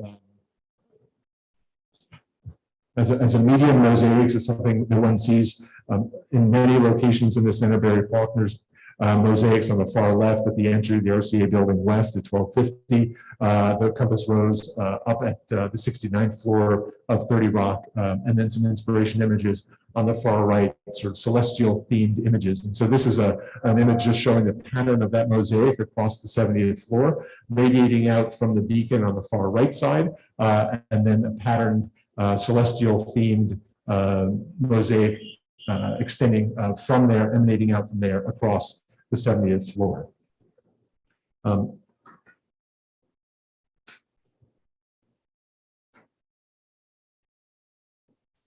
Turning to the beacon, the building, as I think you know, has had the sort of history of unusual forms and features up at the roof.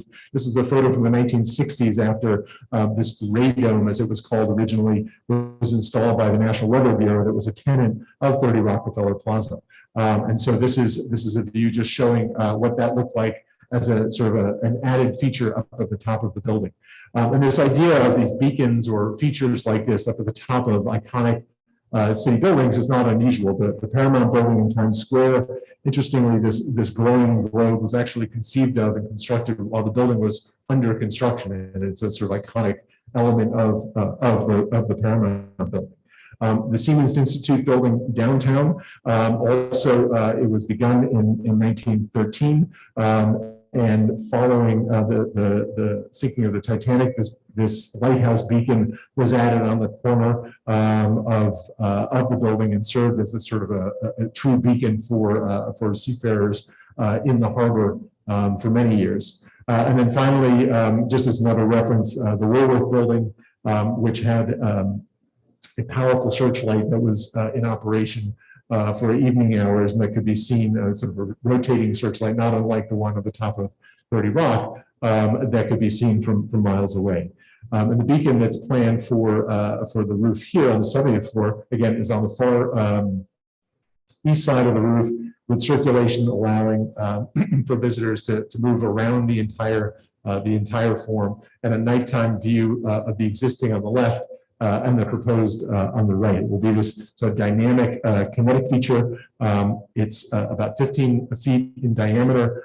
To the very tip of that point, it's 28 feet. And it will be programmed, the program is still being developed, but it will be programmed to go on cycles of every 15 minutes, likely to sort of run for about a 2-minute program that will be combined with a score that is being developed as part of this whole sort of sound and light exhibition for visitors up at the top of the building.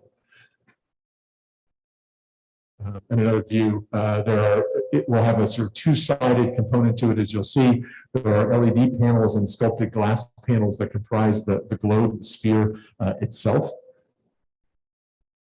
And a view looking south of it, sort of an aerial view, bird's eye view looking south of the Empire State Building beyond. A daytime view situated on the east side of the 70th floor with the cast glass lens turned outward. And that cast glass is almost like a Fresnel lens, similar to what was developed for lighthouses. The image at the center on the top is actually the entry of 30 Rockefeller Plaza, the cast glass that's right at the entryway of the building itself. So it's a combination of references to some of those technological and art features in the building. And then, of course, it also draws formally on the arrangement of Atlas at the entry to the International Building.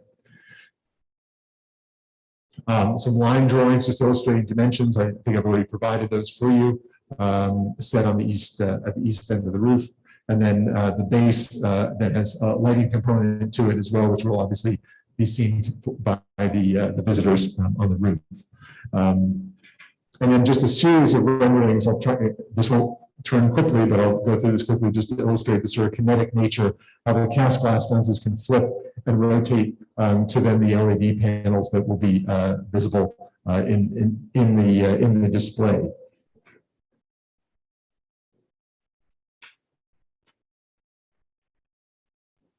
So finally, the last chapter here is the viewing platform, and I think what's been fascinating in doing the research for this project is just understanding how even in the earliest days of the observation deck, there's always been this effort of sort of getting just a slightly better view, a slightly higher vantage point. And the photo on the right, on the left, illustrates this platform that was built in the late 1930s. You can see the stairs and then this platform.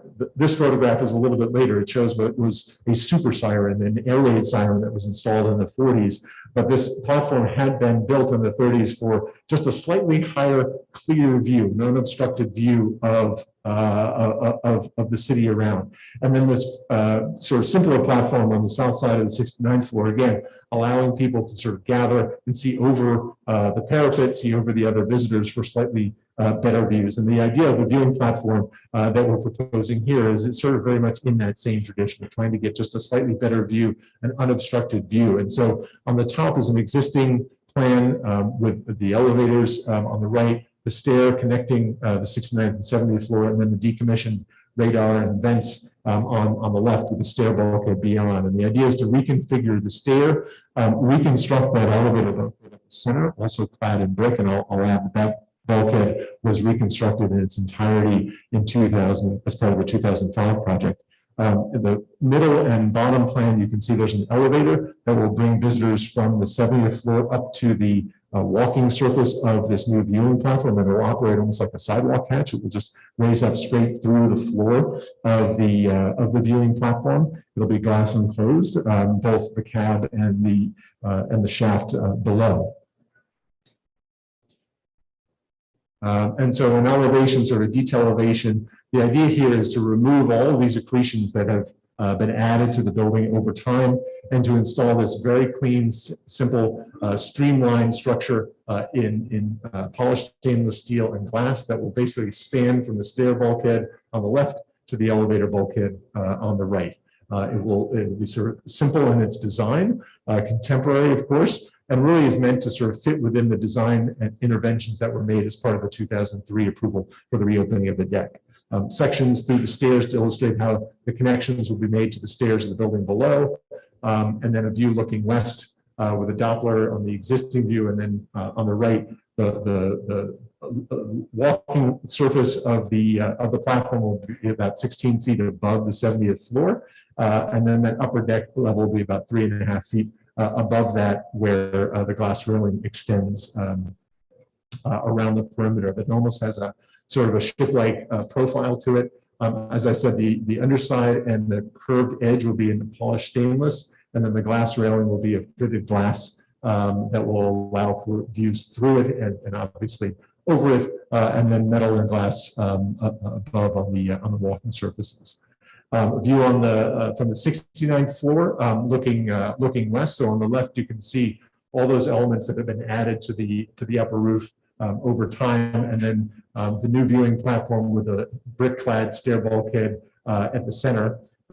This is on the south side of the 69th floor, and then a view from the north corridor, the north side of the 69th floor. That glass enclosure is a fire-rated glass egress path from the top of the viewing platform down into that stair, and then the similar materiality with the polished stainless steel and glass. And I'm sorry that the renderings don't clearly represent the polished stainless, but the idea is really to have, particularly from these views, is just to reflect the city beyond the sky and the city from these views. So I think It will have it will actually have a very light feeling. There was some consideration of doing this in other materials, but we felt like doing this in a masonry was going to make it feel actually quite weighty.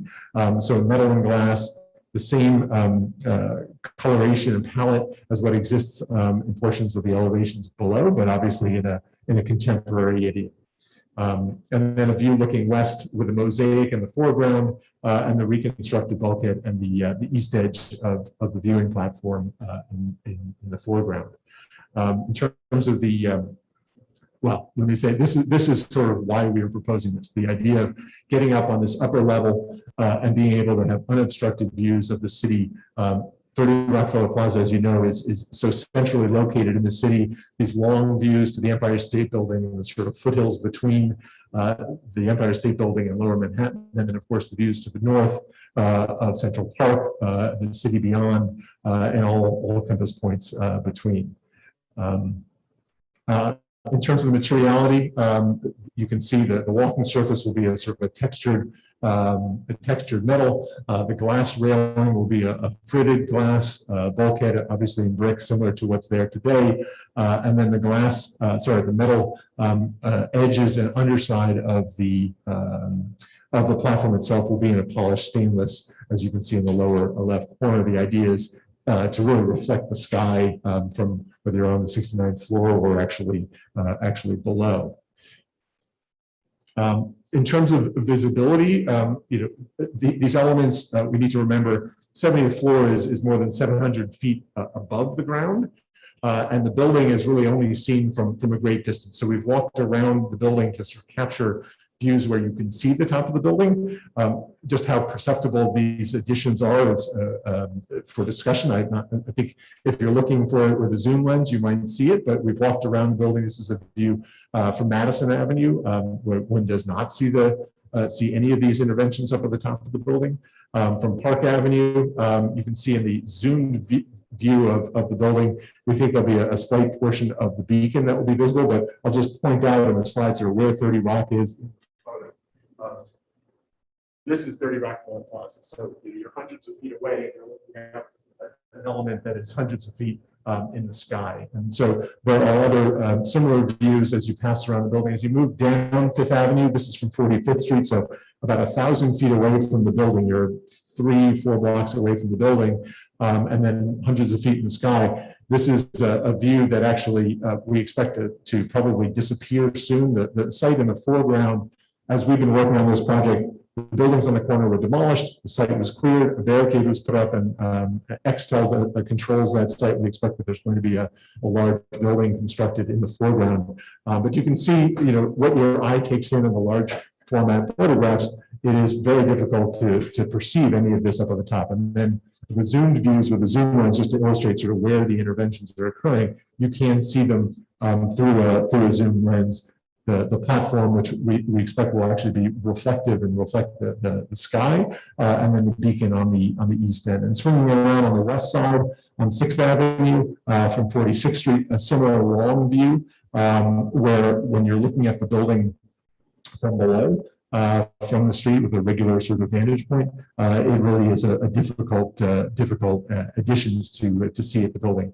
We've also rendered these, go through a couple other sort of more incidental views. This view, again, this is the building here, sort of at this moment between other buildings that are on 6th Avenue. Again, we've represented all of these because you can see the building from these vantage points, these sort of incidental views on 54th Street between other buildings, but they really are sort of momentary views, I think. We've also represented these at night. The building is brightly lit, just as historically the building has always been meant to be seen and noticed, whether it's the illuminated signage up at the top of the building or the building lighting. So on the left, you can see where we think the beacon will be visible. It'll be illuminated and silhouetted against the night sky, but perhaps not that different than that black and white photograph that I showed you at the outset of the presentation. And then the viewing platform as well, just to sort of a simple line. The platform itself is not illuminated in any way except for the walking surface.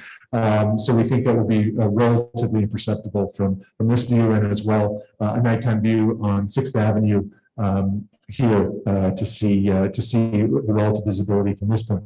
I think it's also worth noting sort of the visual effect of these. I think that there'll be a minimal visual effect as perceived from the street of these features. And I think you'll hear in the testimony where we had a lengthy conversation with Community Board 5. They referred to the platform in particular as heavy. And I think it feels heavy perhaps when you're on the 69th floor. But I think when you're evaluating, you as a commissioner, evaluating rooftop additions, bulkheads, mechanical equipment, you're not evaluating the appearance of those additions from the roof, you're evaluating them from the street. So I think that is sort of a significant consideration. I think most additions might feel heavy or bulky when you're standing directly under them on the roof as compared to the way you perceive them from the street. And finally, and I'm sure you're glad I'm saying finally because it means we're just about done with my presentation. Finally, we want to just sort of remind the commissioners that all of this work is happening, at the top of 30 Rockefeller Plaza. It's happening 700 feet above this building, and that really there is no historic fabric that's being impacted as part of these interventions, particularly those on the 69th and 70th floors. And I think it's important that there really is no impact visually to these iconic views of 30 Rockefeller Plaza or the center in general. So if you're standing at Fifth Avenue, you're crossing Fifth and walking down Channel Gardens, and you have this incredible view of 30 Rockefeller Plaza, none of these interventions on the roof can be seen. They can really only be seen from blocks and blocks away, sort of in between other buildings. And so whether you're standing around Sunken Plaza watching people skate, or you're there at this time of the year, the experience of the center of 30 Rockefeller Plaza, its sort of focal point at the heart of the center, really is unchanged by really any of these interventions. But in particular, I want to make that point as it relates to the work up at the upper roof. Thank you. Great. Thank you very much. Commissioners, do we have any questions? All right. I don't see any questions right now, so we'll move to public testimony, and we might after that. So as always, we're going to start with people who signed in advance, and then we'll move to everyone else, and we'll start with people present in the room and then see if there are any remote participants. We actually do have one person who signed up who's remote. So we'll start with the two people who signed in and then see if there's anyone else in the room who would like to speak, and then we'll go to the remote participants. Okay, so we'll start with Simeon Bankoff.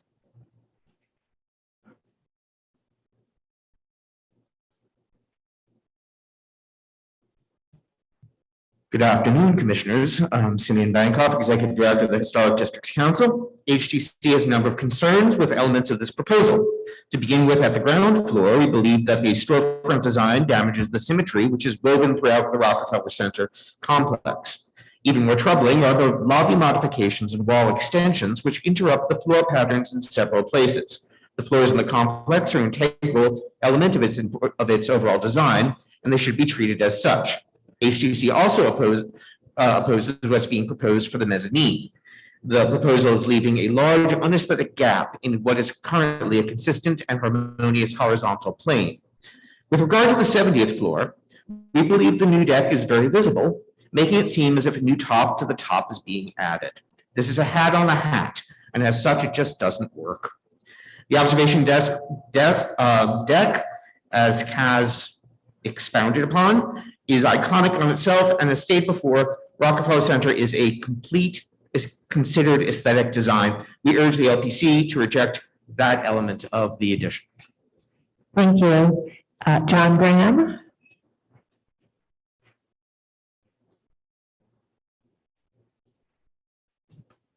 Good afternoon, Commissioners. John Graham for the VSNY.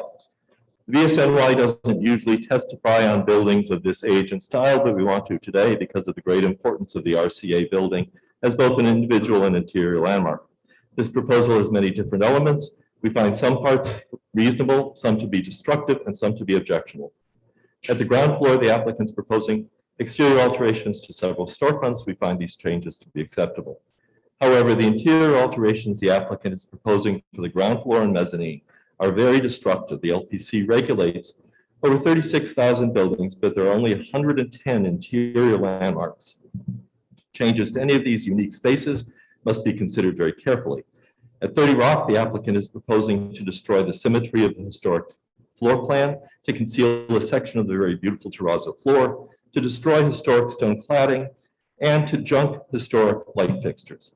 Commissioners, if you go to board 23, you will see an existing floor plan of the retail spaces which will be used to create a new ticketing area on the left and the proposed floor plan of the new ticketing area on the right. In the center of both of these plans is an area labeled atrium. This is the large circular staircase cast mentioned, which connects several floors of the existing ticket office. This atrium is between the existing and proposed ticket offices. It is not a protected building feature, but to avoid creating a new connecting hall between the existing and proposed ticket offices, the applicants want to build out into the designated interior landmark. I'll repeat, they want to protect their modern atrium staircase and conceal or destroy significant protected features. Board 22 shows the symmetry of the existing floor plan, which will be lost. Board 25, the historic terrazzo floor, which will be concealed. Board 26, the narrowing of the historic corridor. Board 35 shows the historic wall cladding on the mezzanine, which will be destroyed to get a wide door into the gift shop. Board 42 shows the historic brass-rimmed light fixtures, which will be discarded. The VSNY recommends that all of these changes be denied. Finally, the changes to the multi-level roof deck, where the applicant is proposing to construct a new ride titled Lunch Atop a Skyscraper on the 69th floor and remove modern equipment, build a new viewing platform, repave the deck, and create a rooftop beacon on the 70th floor. The removal of the equipment is acceptable. The other four are not. The roof deck has always been open to the public, as shown in the splendid photos from the 1930s the applicant has provided. The construction of the roof deck will significantly alter this area and will also be visible from the street. Any changes here should be based on this clear photo documentation. Bring back the deck chairs. The new ride, the new paving, and the new beacon seem designed to embody the phrase, draw attention away from the building's significant features, while providing Instagram photos for people who don't think that one of the greatest views in the world is enough. Further, Lunch Atop a Skyscraper seems a great attraction for potential suicides when the visitors are hoisted above the glass security railing and the end swings perpendicular to the street wall, an easy leap for a determined rider. The roof deck, the ride, the repaving, and the beacon should all be denied. Thank you, Commissioners. All right, thank you. And then we also have someone who signed up today, Theodore Grunwald.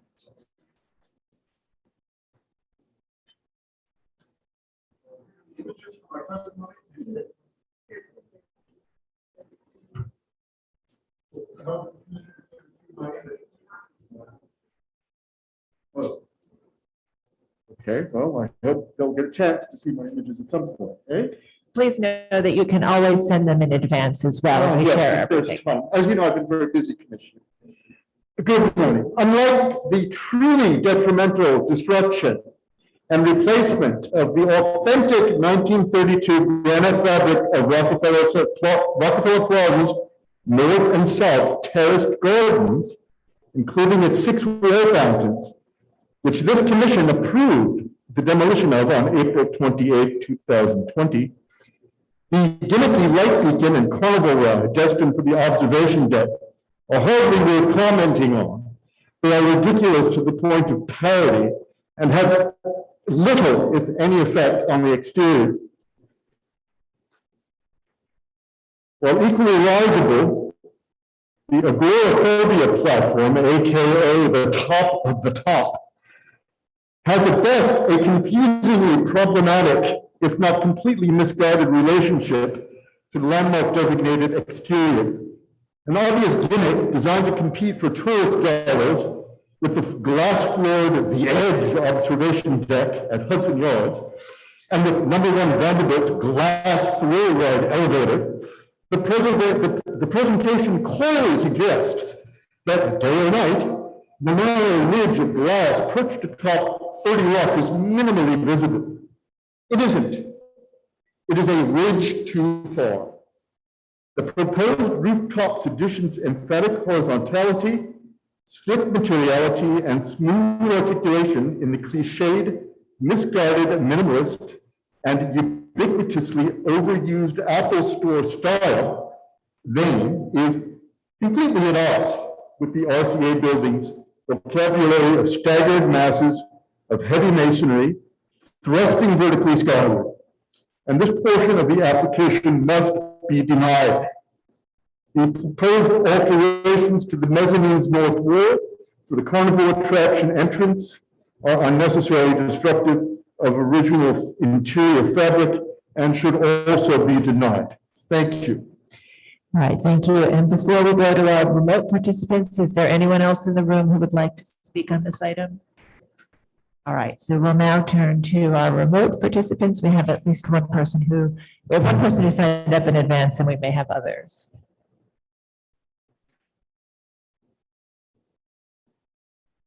So I'll first bring in Andrea Goldwyn.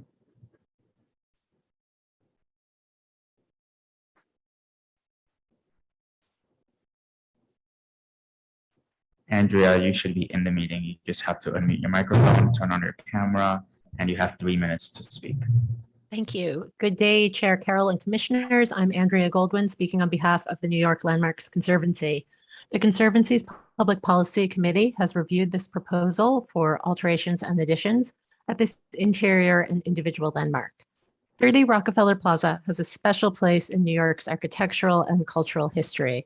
The Conservancy appreciates that the building's owners recognize this unique role and embrace opportunities to have the public engage with this landmark. We support the goals of this proposal, but have concerns about the execution of several aspects.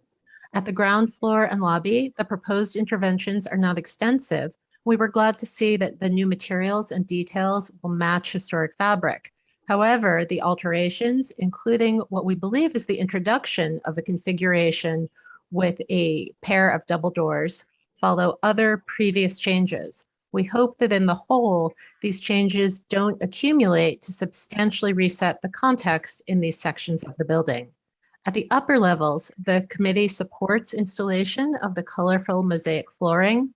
We believe the beacon will be an attractive addition, but want to ensure that it will not be used for advertising and will not distract from the skyline at night. The Lunch of the Skyscraper attraction appears to be minimally visible when not in use. The committee does not object to a new higher observation deck, but found the proposed design underwhelming. The unornamented style clearly distinguishes it from the historic building, but to such an extreme that it becomes jarring. While it is barely visible from the public thoroughfare, it diminishes the historic rooftop and will be seen from many perspectives at surrounding buildings. It would be more successful if the design better reflected the context of 30 Rockefeller Plaza. Finally, although safety standards are not part of this review, these new rooftop elements appear to have special safety requirements, and we hope that the LPC will confirm that they're being met if this application is approved. Thank you for the opportunity to present the Conservancy's views. Thank you. The next person that I'll bring in is Megan Weatherby.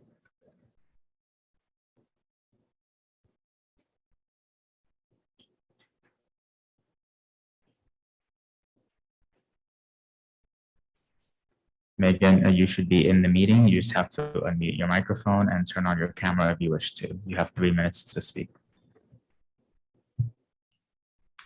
Hi, I'm Megan Weatherby, the Executive Director of the Art Deco Society of New York, and we're grateful for the opportunity to weigh in on the proposed alterations to 30 Rockefeller Plaza, the centerpiece of New York's greatest single Art Deco complex, or, in the opening words as the Landmarks Commission's own designation report, one of the most important architectural projects ever undertaken in America.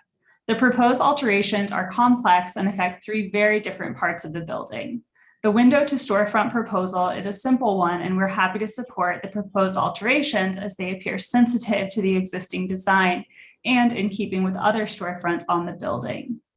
The proposed lobby and mezzanine alterations, on the other hand, are problematic and, in our opinion, should not be approved. This is an important space in an important building.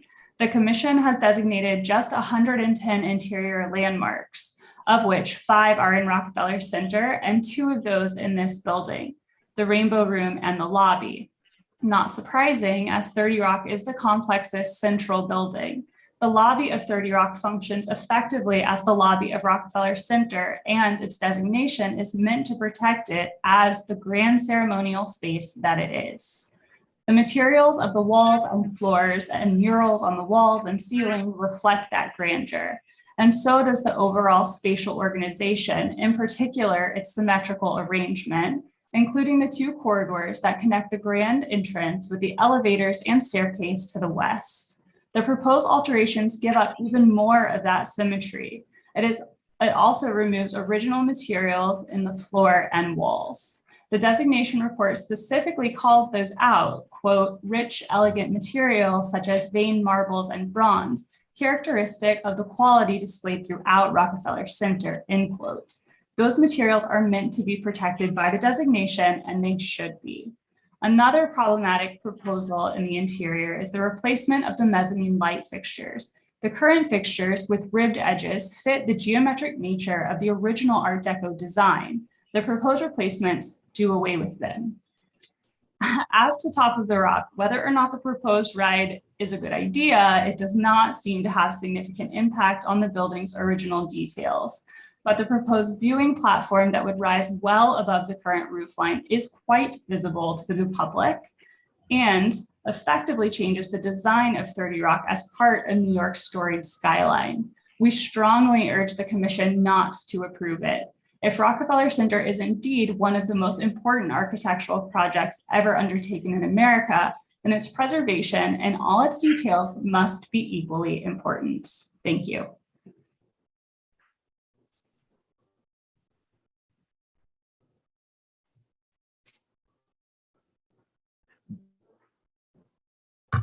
Oh, I thought Anthony was going to do that. Okay, well, if there's anyone else participating remotely who would like to speak on this item, please raise your virtual hand so we can identify you.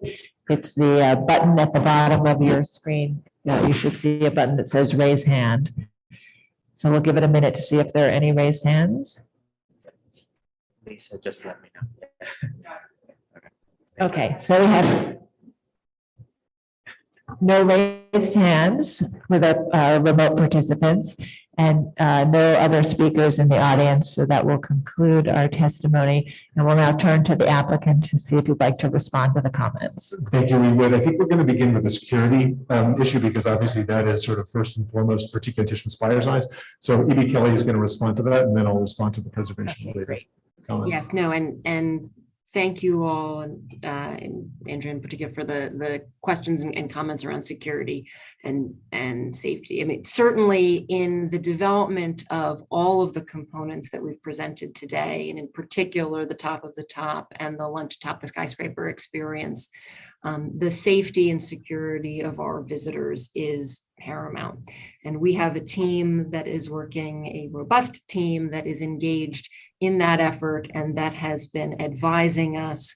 In particular, the question was raised about the beam experience. That is something that will have a multi-point harness. It will be something that individuals are clicked into, and there will be staff there who will ensure that all participants are put in securely. The entirety of the experience happens above the 69th floor. It's all on the 69th floor. There may have been some confusion as to whether or not that's hanging off the building or not. You saw it in plan. That's not the case. The entirety of the circulation is on that 69th floor. And similarly with the top of the top, we have engaged a team to ensure that both between the design and the operation and staffing plan, that these will be designed to be safe and secure, because certainly that is, of course, our top concern. Okay, thank you.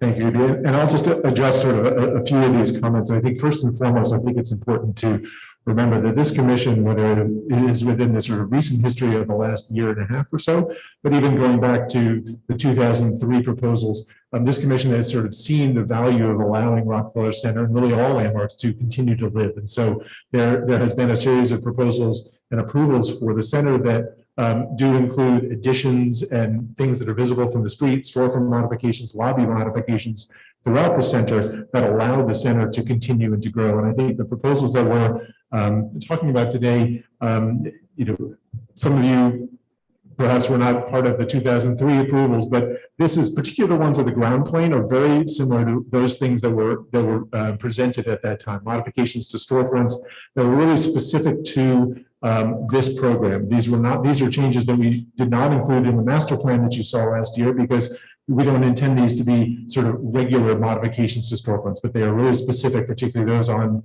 50th Street, to the egress that's associated with the observation deck, which is an original feature obviously of this building. And then just addressing some of the comments about the lobby changes. I think there's been reference to this interruption of symmetry. I had tried and hopefully succeeded in illustrating that there is no symmetry currently in the lobby. There was originally, but that symmetry has been lost in terms of that corridor wall. And so the intention is to, with the existing materials and with new materials to match, to sort of replicate those corridor features. I think these changes will really not be particularly perceptible to those passing through the lobby. And there'll be a lot of care and attention to the actual materiality. And then up on the mezzanine, a space that most people do not pass through, the removals, agreed, it really is sort of the one area where we are actually removing historic fabric. There were removals as part of the 2003 approval for a whole series of elevators that were installed in the mezzanine. So we have a smaller area, a sort of more concentrated area.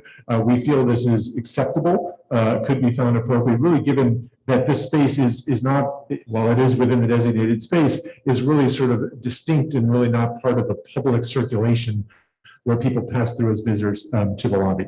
And then, of course, I think generally there's consensus from the public about the appropriateness of the beam and the beacon and the mosaic and the platform. Of course, we know that there's discussion. As I said, we had a long conversation with the community board about it. I think it really is about perception. I think we've intended to represent the visibility through these zoom photographs and these images, but it's really not how you perceive the top of the building as you walk around. Perhaps you've had a chance to look from the street below. It is very difficult to see the top of this building. We're representing it here, and so I think it appears perhaps more visible. But again, I think it's about sort of the visual effect on the building, and largely from the street, there will be a minimal effect on the reading of the building, if any, as compared to the renderings that we've represented up on the 69th floor. So I'll leave it at that. And all right, thank you. And commissioners, any final questions? Yes, please go ahead, Commissioner Devonshire. This rendering.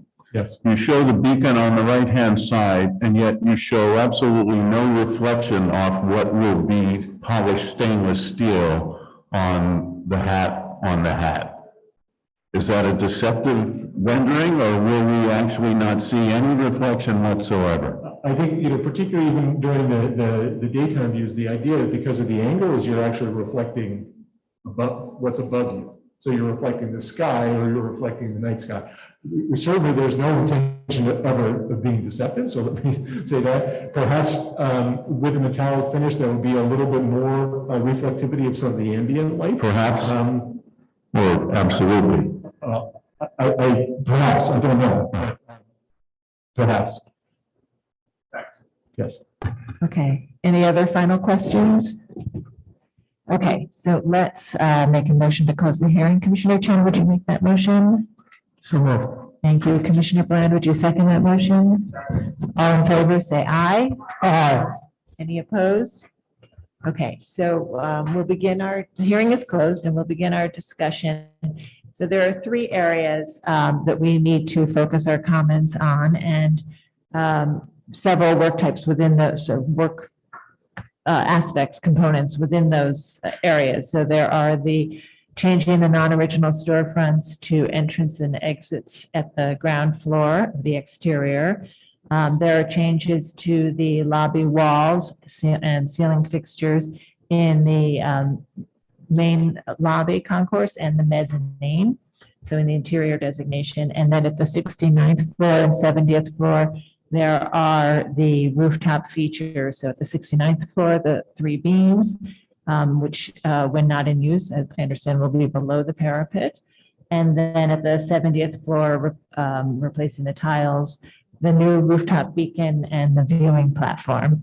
So as we move through our comments, if we can try to focus on storefronts and then the interior and then the rooftop elements at the 69th and 70th floors. That would be helpful to stay organized. So we'll begin. Commissioner Latvia, would you like to start this one?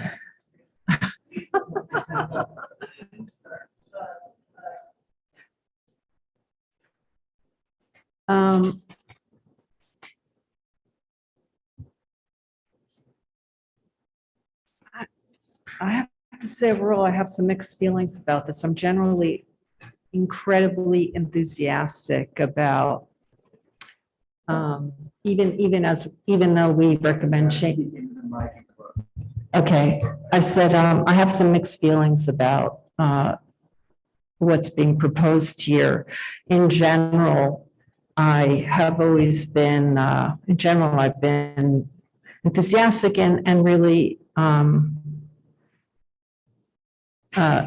about some of the modifications that have been made to the entire complex and the thoughtfulness of the design and the need to, evolve as an important complex on every level. But I feel in some aspects of this particular proposal, I'm not 100% convinced. At the ground, at the storefront level, I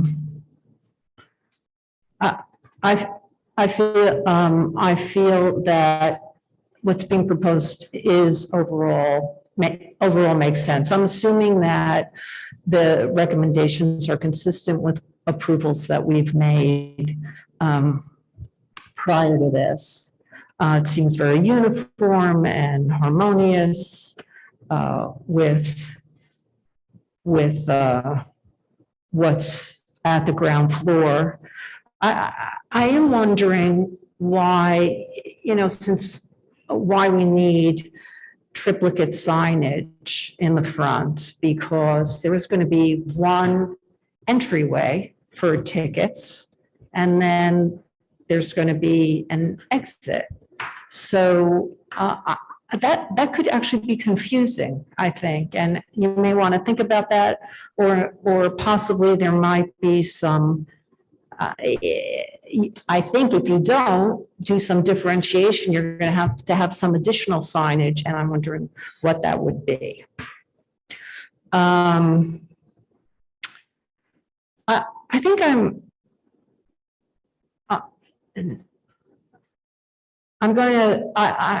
I do have the sense that some of the changes in the lobby are going to be relatively imperceptible and are not going to have a huge impact on from a visibility standpoint, and aren't going to have an impact in terms of modifying the look and feel of the design. So I'm feeling okay about that. I am wondering if those in the mezzanine, if the light fixtures are in fact historical. And if they are, then maybe we should be looking to, replace them in a way that keeps them that way. I don't know, once we get to the top, and some of this might not be really the programmatic standpoint, might not be within our purview, and Mark, you can let me know, but there's something, number one, I think this is the tallest building, is that correct, in the complex? Yeah. So this building is already the tallest, and its relationship to all of the other buildings is defined and affects the sky, the streetscape and the skyscape of this complex. I guess I'm not convinced we have to raise it a little more. So the whole idea of this proposed addition on the 70th floor, it doesn't seem to make sense to me. And in the original design, there was an opportunity for viewing that was on the 69th floor. I'm not sure I understand why that's not tall enough. And I guess I'm not convinced that this incredibly elegant building needs a ride on top of it. There was some form of elevated seating in the original design, and that seems okay with me. And I guess I would like to try to retain that original integrity of the building and not add to it. And then in terms of the beacon, I'm a little, I mean, I guess I'm okay with it. Being that there was originally something up there at one time. I do think the question of reflectivity in terms of the metal is an important one to be looking at. So that's all right. Thank you.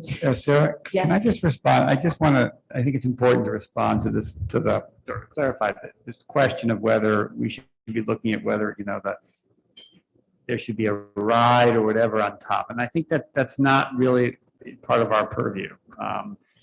The issue for us is whether the proposed changes, you know, affect exterior architectural features for the on the top of this building, the exterior features of the building, and whether they're appropriate, right? So how it's used or why it's used the way it is, whether it's a restaurant, whether it's you know, a ride, whether it's just chairs, that's not really what we're looking at. We're looking at whether what is being proposed, you know, is appropriate for sort of this, the architectural features of this building. I'm not going to take away my opinion. It stands. I mean, it does seem as though, and I haven't changed my mind about the 70th floor, but I think if this ride is going to be there, I think its visibility is what would be critical. Now, I guess my understanding is that it's not that visible, so I just would want to make sure that that is definitely the case. Okay, thank you. And I'm sorry, I just realized that we also had a resolution from Manhattan Community Board 5 recommending conditional approval for all proposed changes, provided that the top of the top viewing platform expression be made less intrusive, less heavy, and more in keeping with the Art Deco style of the building. So I'm sorry for forgetting to mention that. Commissioner Jefferson? This is made up of several pieces. And looking at it, I thought, the lobby, the doors. Those openings, we have accepted them before, but the existing was really elemental. What was there before was an elemental design. This new piece activates it, but we have accepted it, so it's okay. I think right? We have accepted those openings in other circumstances before. The changes in the interior, that wall is shifting. I think the proportion of the existing is so beautiful. Can you hear me? I might be. The proportion of the existing, okay. The proportion of the existing was very nice and handsome. And I don't think they need to enlarge that wall. I think they should come up with another solution for having a new entrance where they need it. The rooftop deck is problematic for me. It's way too long. And I accept the notion that if you don't see it, it's fine. But there's this issue of reflections, I think.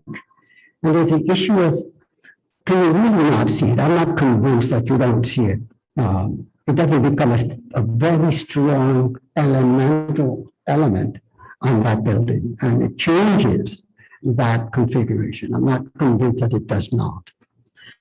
The beacon on the roof, if you view it as a piece of furniture that can be removed, is fine. It's a nice element for that.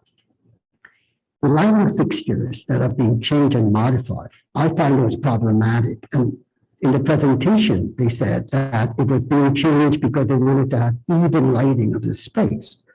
Now, if that's the case, I can say, fine. But if it's,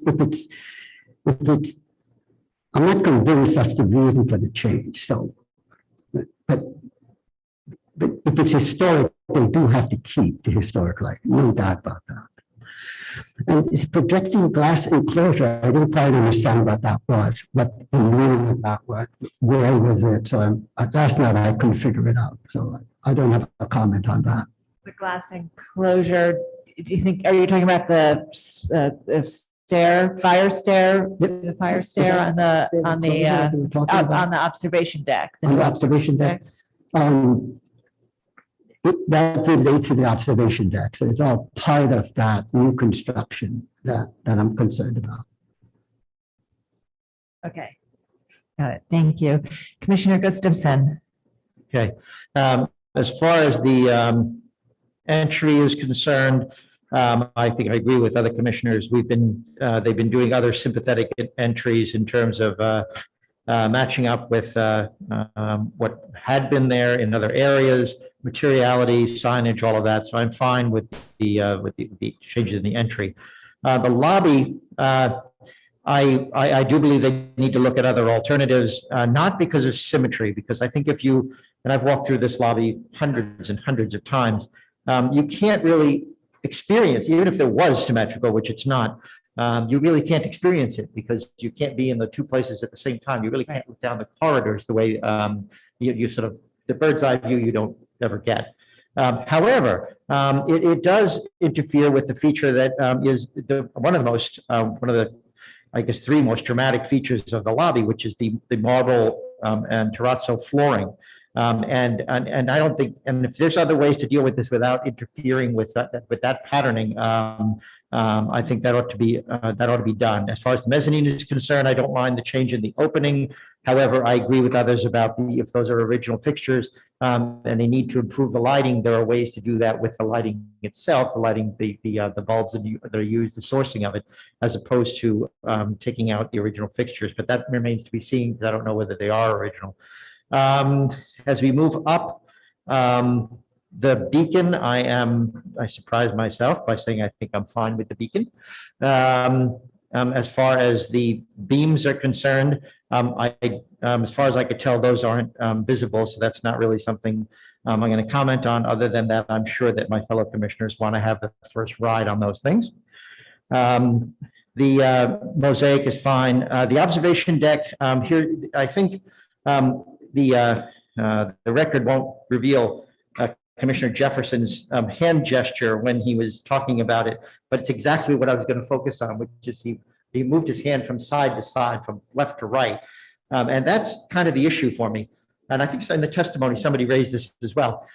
All of the buildings in Rockefeller Center they're designed for that at the top. They're designed for that verticality. I mean, they reach up to the sky. And if you cannot see the observation deck from the street, then I have no comment on it at all. Then I'm fine with it, other than the sort of potential for reflective materiality, which we would need to deal with. But if you actually can see it, the unfortunate thing is, I think, and maybe Commissioner Devonshire used this word, is that in his question, it sort of becomes a cap to a horizontal cap to a vertical building. So if it is visible, then I am opposed to it. If it is not, then that's fine, other than the materiality. I think I covered everything. That's it. Great. Thank you. Commissioner Shamil Baran. Thanks. I agree with a lot of the comments. I think that the ground floor openings and modifications from windows to storefront is appropriate and acceptable given the history and the original design intent. I have some questions about the interior and the mezzanine, but I think that it will be worked out because the materials will be used correctly, whether the stone or the statutory bronze. I would like to, as others have said, understand the age of and the sort of vintage of those light fixtures. So I'm hoping that that can be resolved. As others have said, I do have more issues with the top, the observation area. The beacon is actually really beautiful and is strangely in keeping, I think, with the design language of the building. This kind of something kind of a little floral about it, something, I don't know, there's something very interesting about it and almost has a kind of a deco quality. The observation deck itself, and as Commissioner Gustafson just remarked, the kind of its horizontality, this continuous roof plane is just the wrong architectural language, I think, for it. I think there should be, I don't have a concern about the actual presence or installation building of this extra observation, enclosed observation area, but I do think it should be composed of vertical sort of, right now it's A, B, B, B, C, A, B, B, A increment. And this, again, this kind of more of this like frond-like grill work, whether made of masonry or otherwise, between is what should continue here, either as a kind of like a crown element or between verticals or something else. But I think that the language of the building really has to define, whether visible or not perfectly, the language and organization of this roof element. Thank you. Commissioner Devonshire. I think Cass explained well the storefront situation, and I'm okay with the alterations at the storefronts. With regard to the lobby, I am moderately confident that the changes that will take place, again, I think the symmetry, John is correct and Cass is correct. I mean, you don't really sense the symmetry when you're in that space. It looks great on a drawing, but you don't see it in the space. I am more concerned with the materials, and I sort of, you know, to reflect on Adi's statements, I think they will work that out well. I am concerned about the light fixtures. I think there's not enough research that's been done. They need to determine if they're original or not, and if they are, they should follow the Secretary of the Interior standards in that regard. With regard to the addition to the, with regard to the beacon, I'm fine with the beacon. I'm not fine with the addition to the observation deck. I think it should be completely invisible from the ground. And I agree that even if it's invisible, the design and the materials have absolutely no relationship to this building whatsoever. With regard to the beams, I don't really feel that's in our purview, except that if they become visible from the ground, loaded with wahoos from Iowa screaming, I don't want to have to experience that. And I lament that something like this occurs so that this becomes playland on the top. And I can only imagine that the next thing that we will get is an application for them to reintroduce blimps to the top of the Empire State Building, and the Empire State Building suicide experience where people are jumping off the Empire State Building with bungee cords attached to them. Anyway, that's about that. All right. Thank you, Commissioner Chen. Yeah, I agree with many of the fellow commissioners' comments. You know, this complex is part of the reason why I went into architecture school, because as a high school senior, we were given the tour. And I always respect the complexity and the integrity of this whole complex, right? And I always remember the comment about that thou shalt not drop a penny from the top of that building, you will kill somebody. And so I think looking back on the community board comment about that, the top of the deck being less intrusive, to me speaks volumes about the key issue here, which is that, besides the reflectivity of the material, we understand now there's a rush. There are 5 observation decks now, 1 Vanderbilt, Hudson Yard, and the 1 Road Tray, and all the observation decks are out there. For me, it was about whether we can hold to the original language, the intent of this vertical, one of the highest successful urban complex example, highly dense, very, very well integrated with the English Channel, the roof gardens, and all of the complex. So there's a vernacular language there to the top.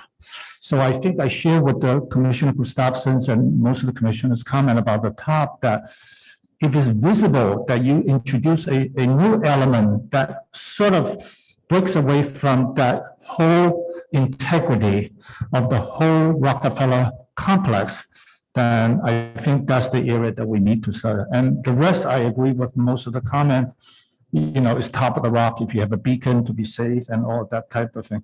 And I do agree with that as much as possible. I was just there last evening for a meeting. So by accident, I was looking at the rink being renovated.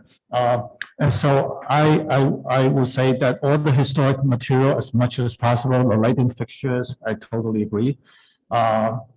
And the entryway, obviously, yeah, I saw into FAO Schwartz is an interesting experience. But I think the terrazzo flooring, the marble, I agree with the comments of Commissioner Gustafson and about that.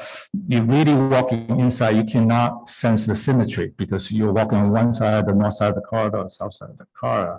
So I think that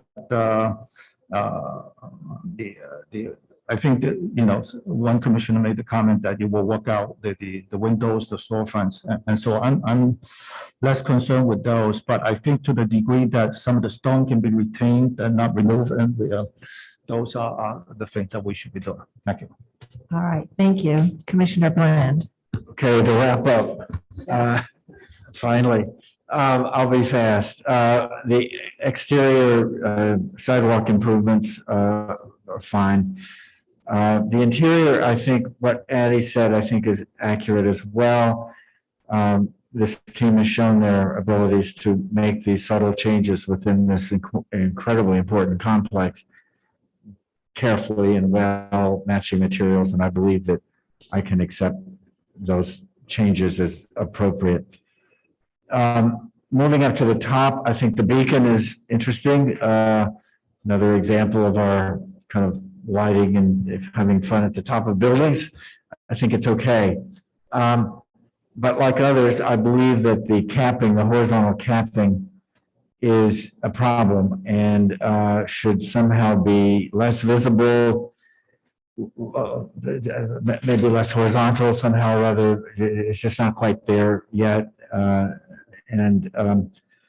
Although Mark has advised us not to comment particularly on the nature of what's being suggested, I think the whole top is tending toward a kitsch sort of relationship to the complex, which I find sort of disheartening in a way.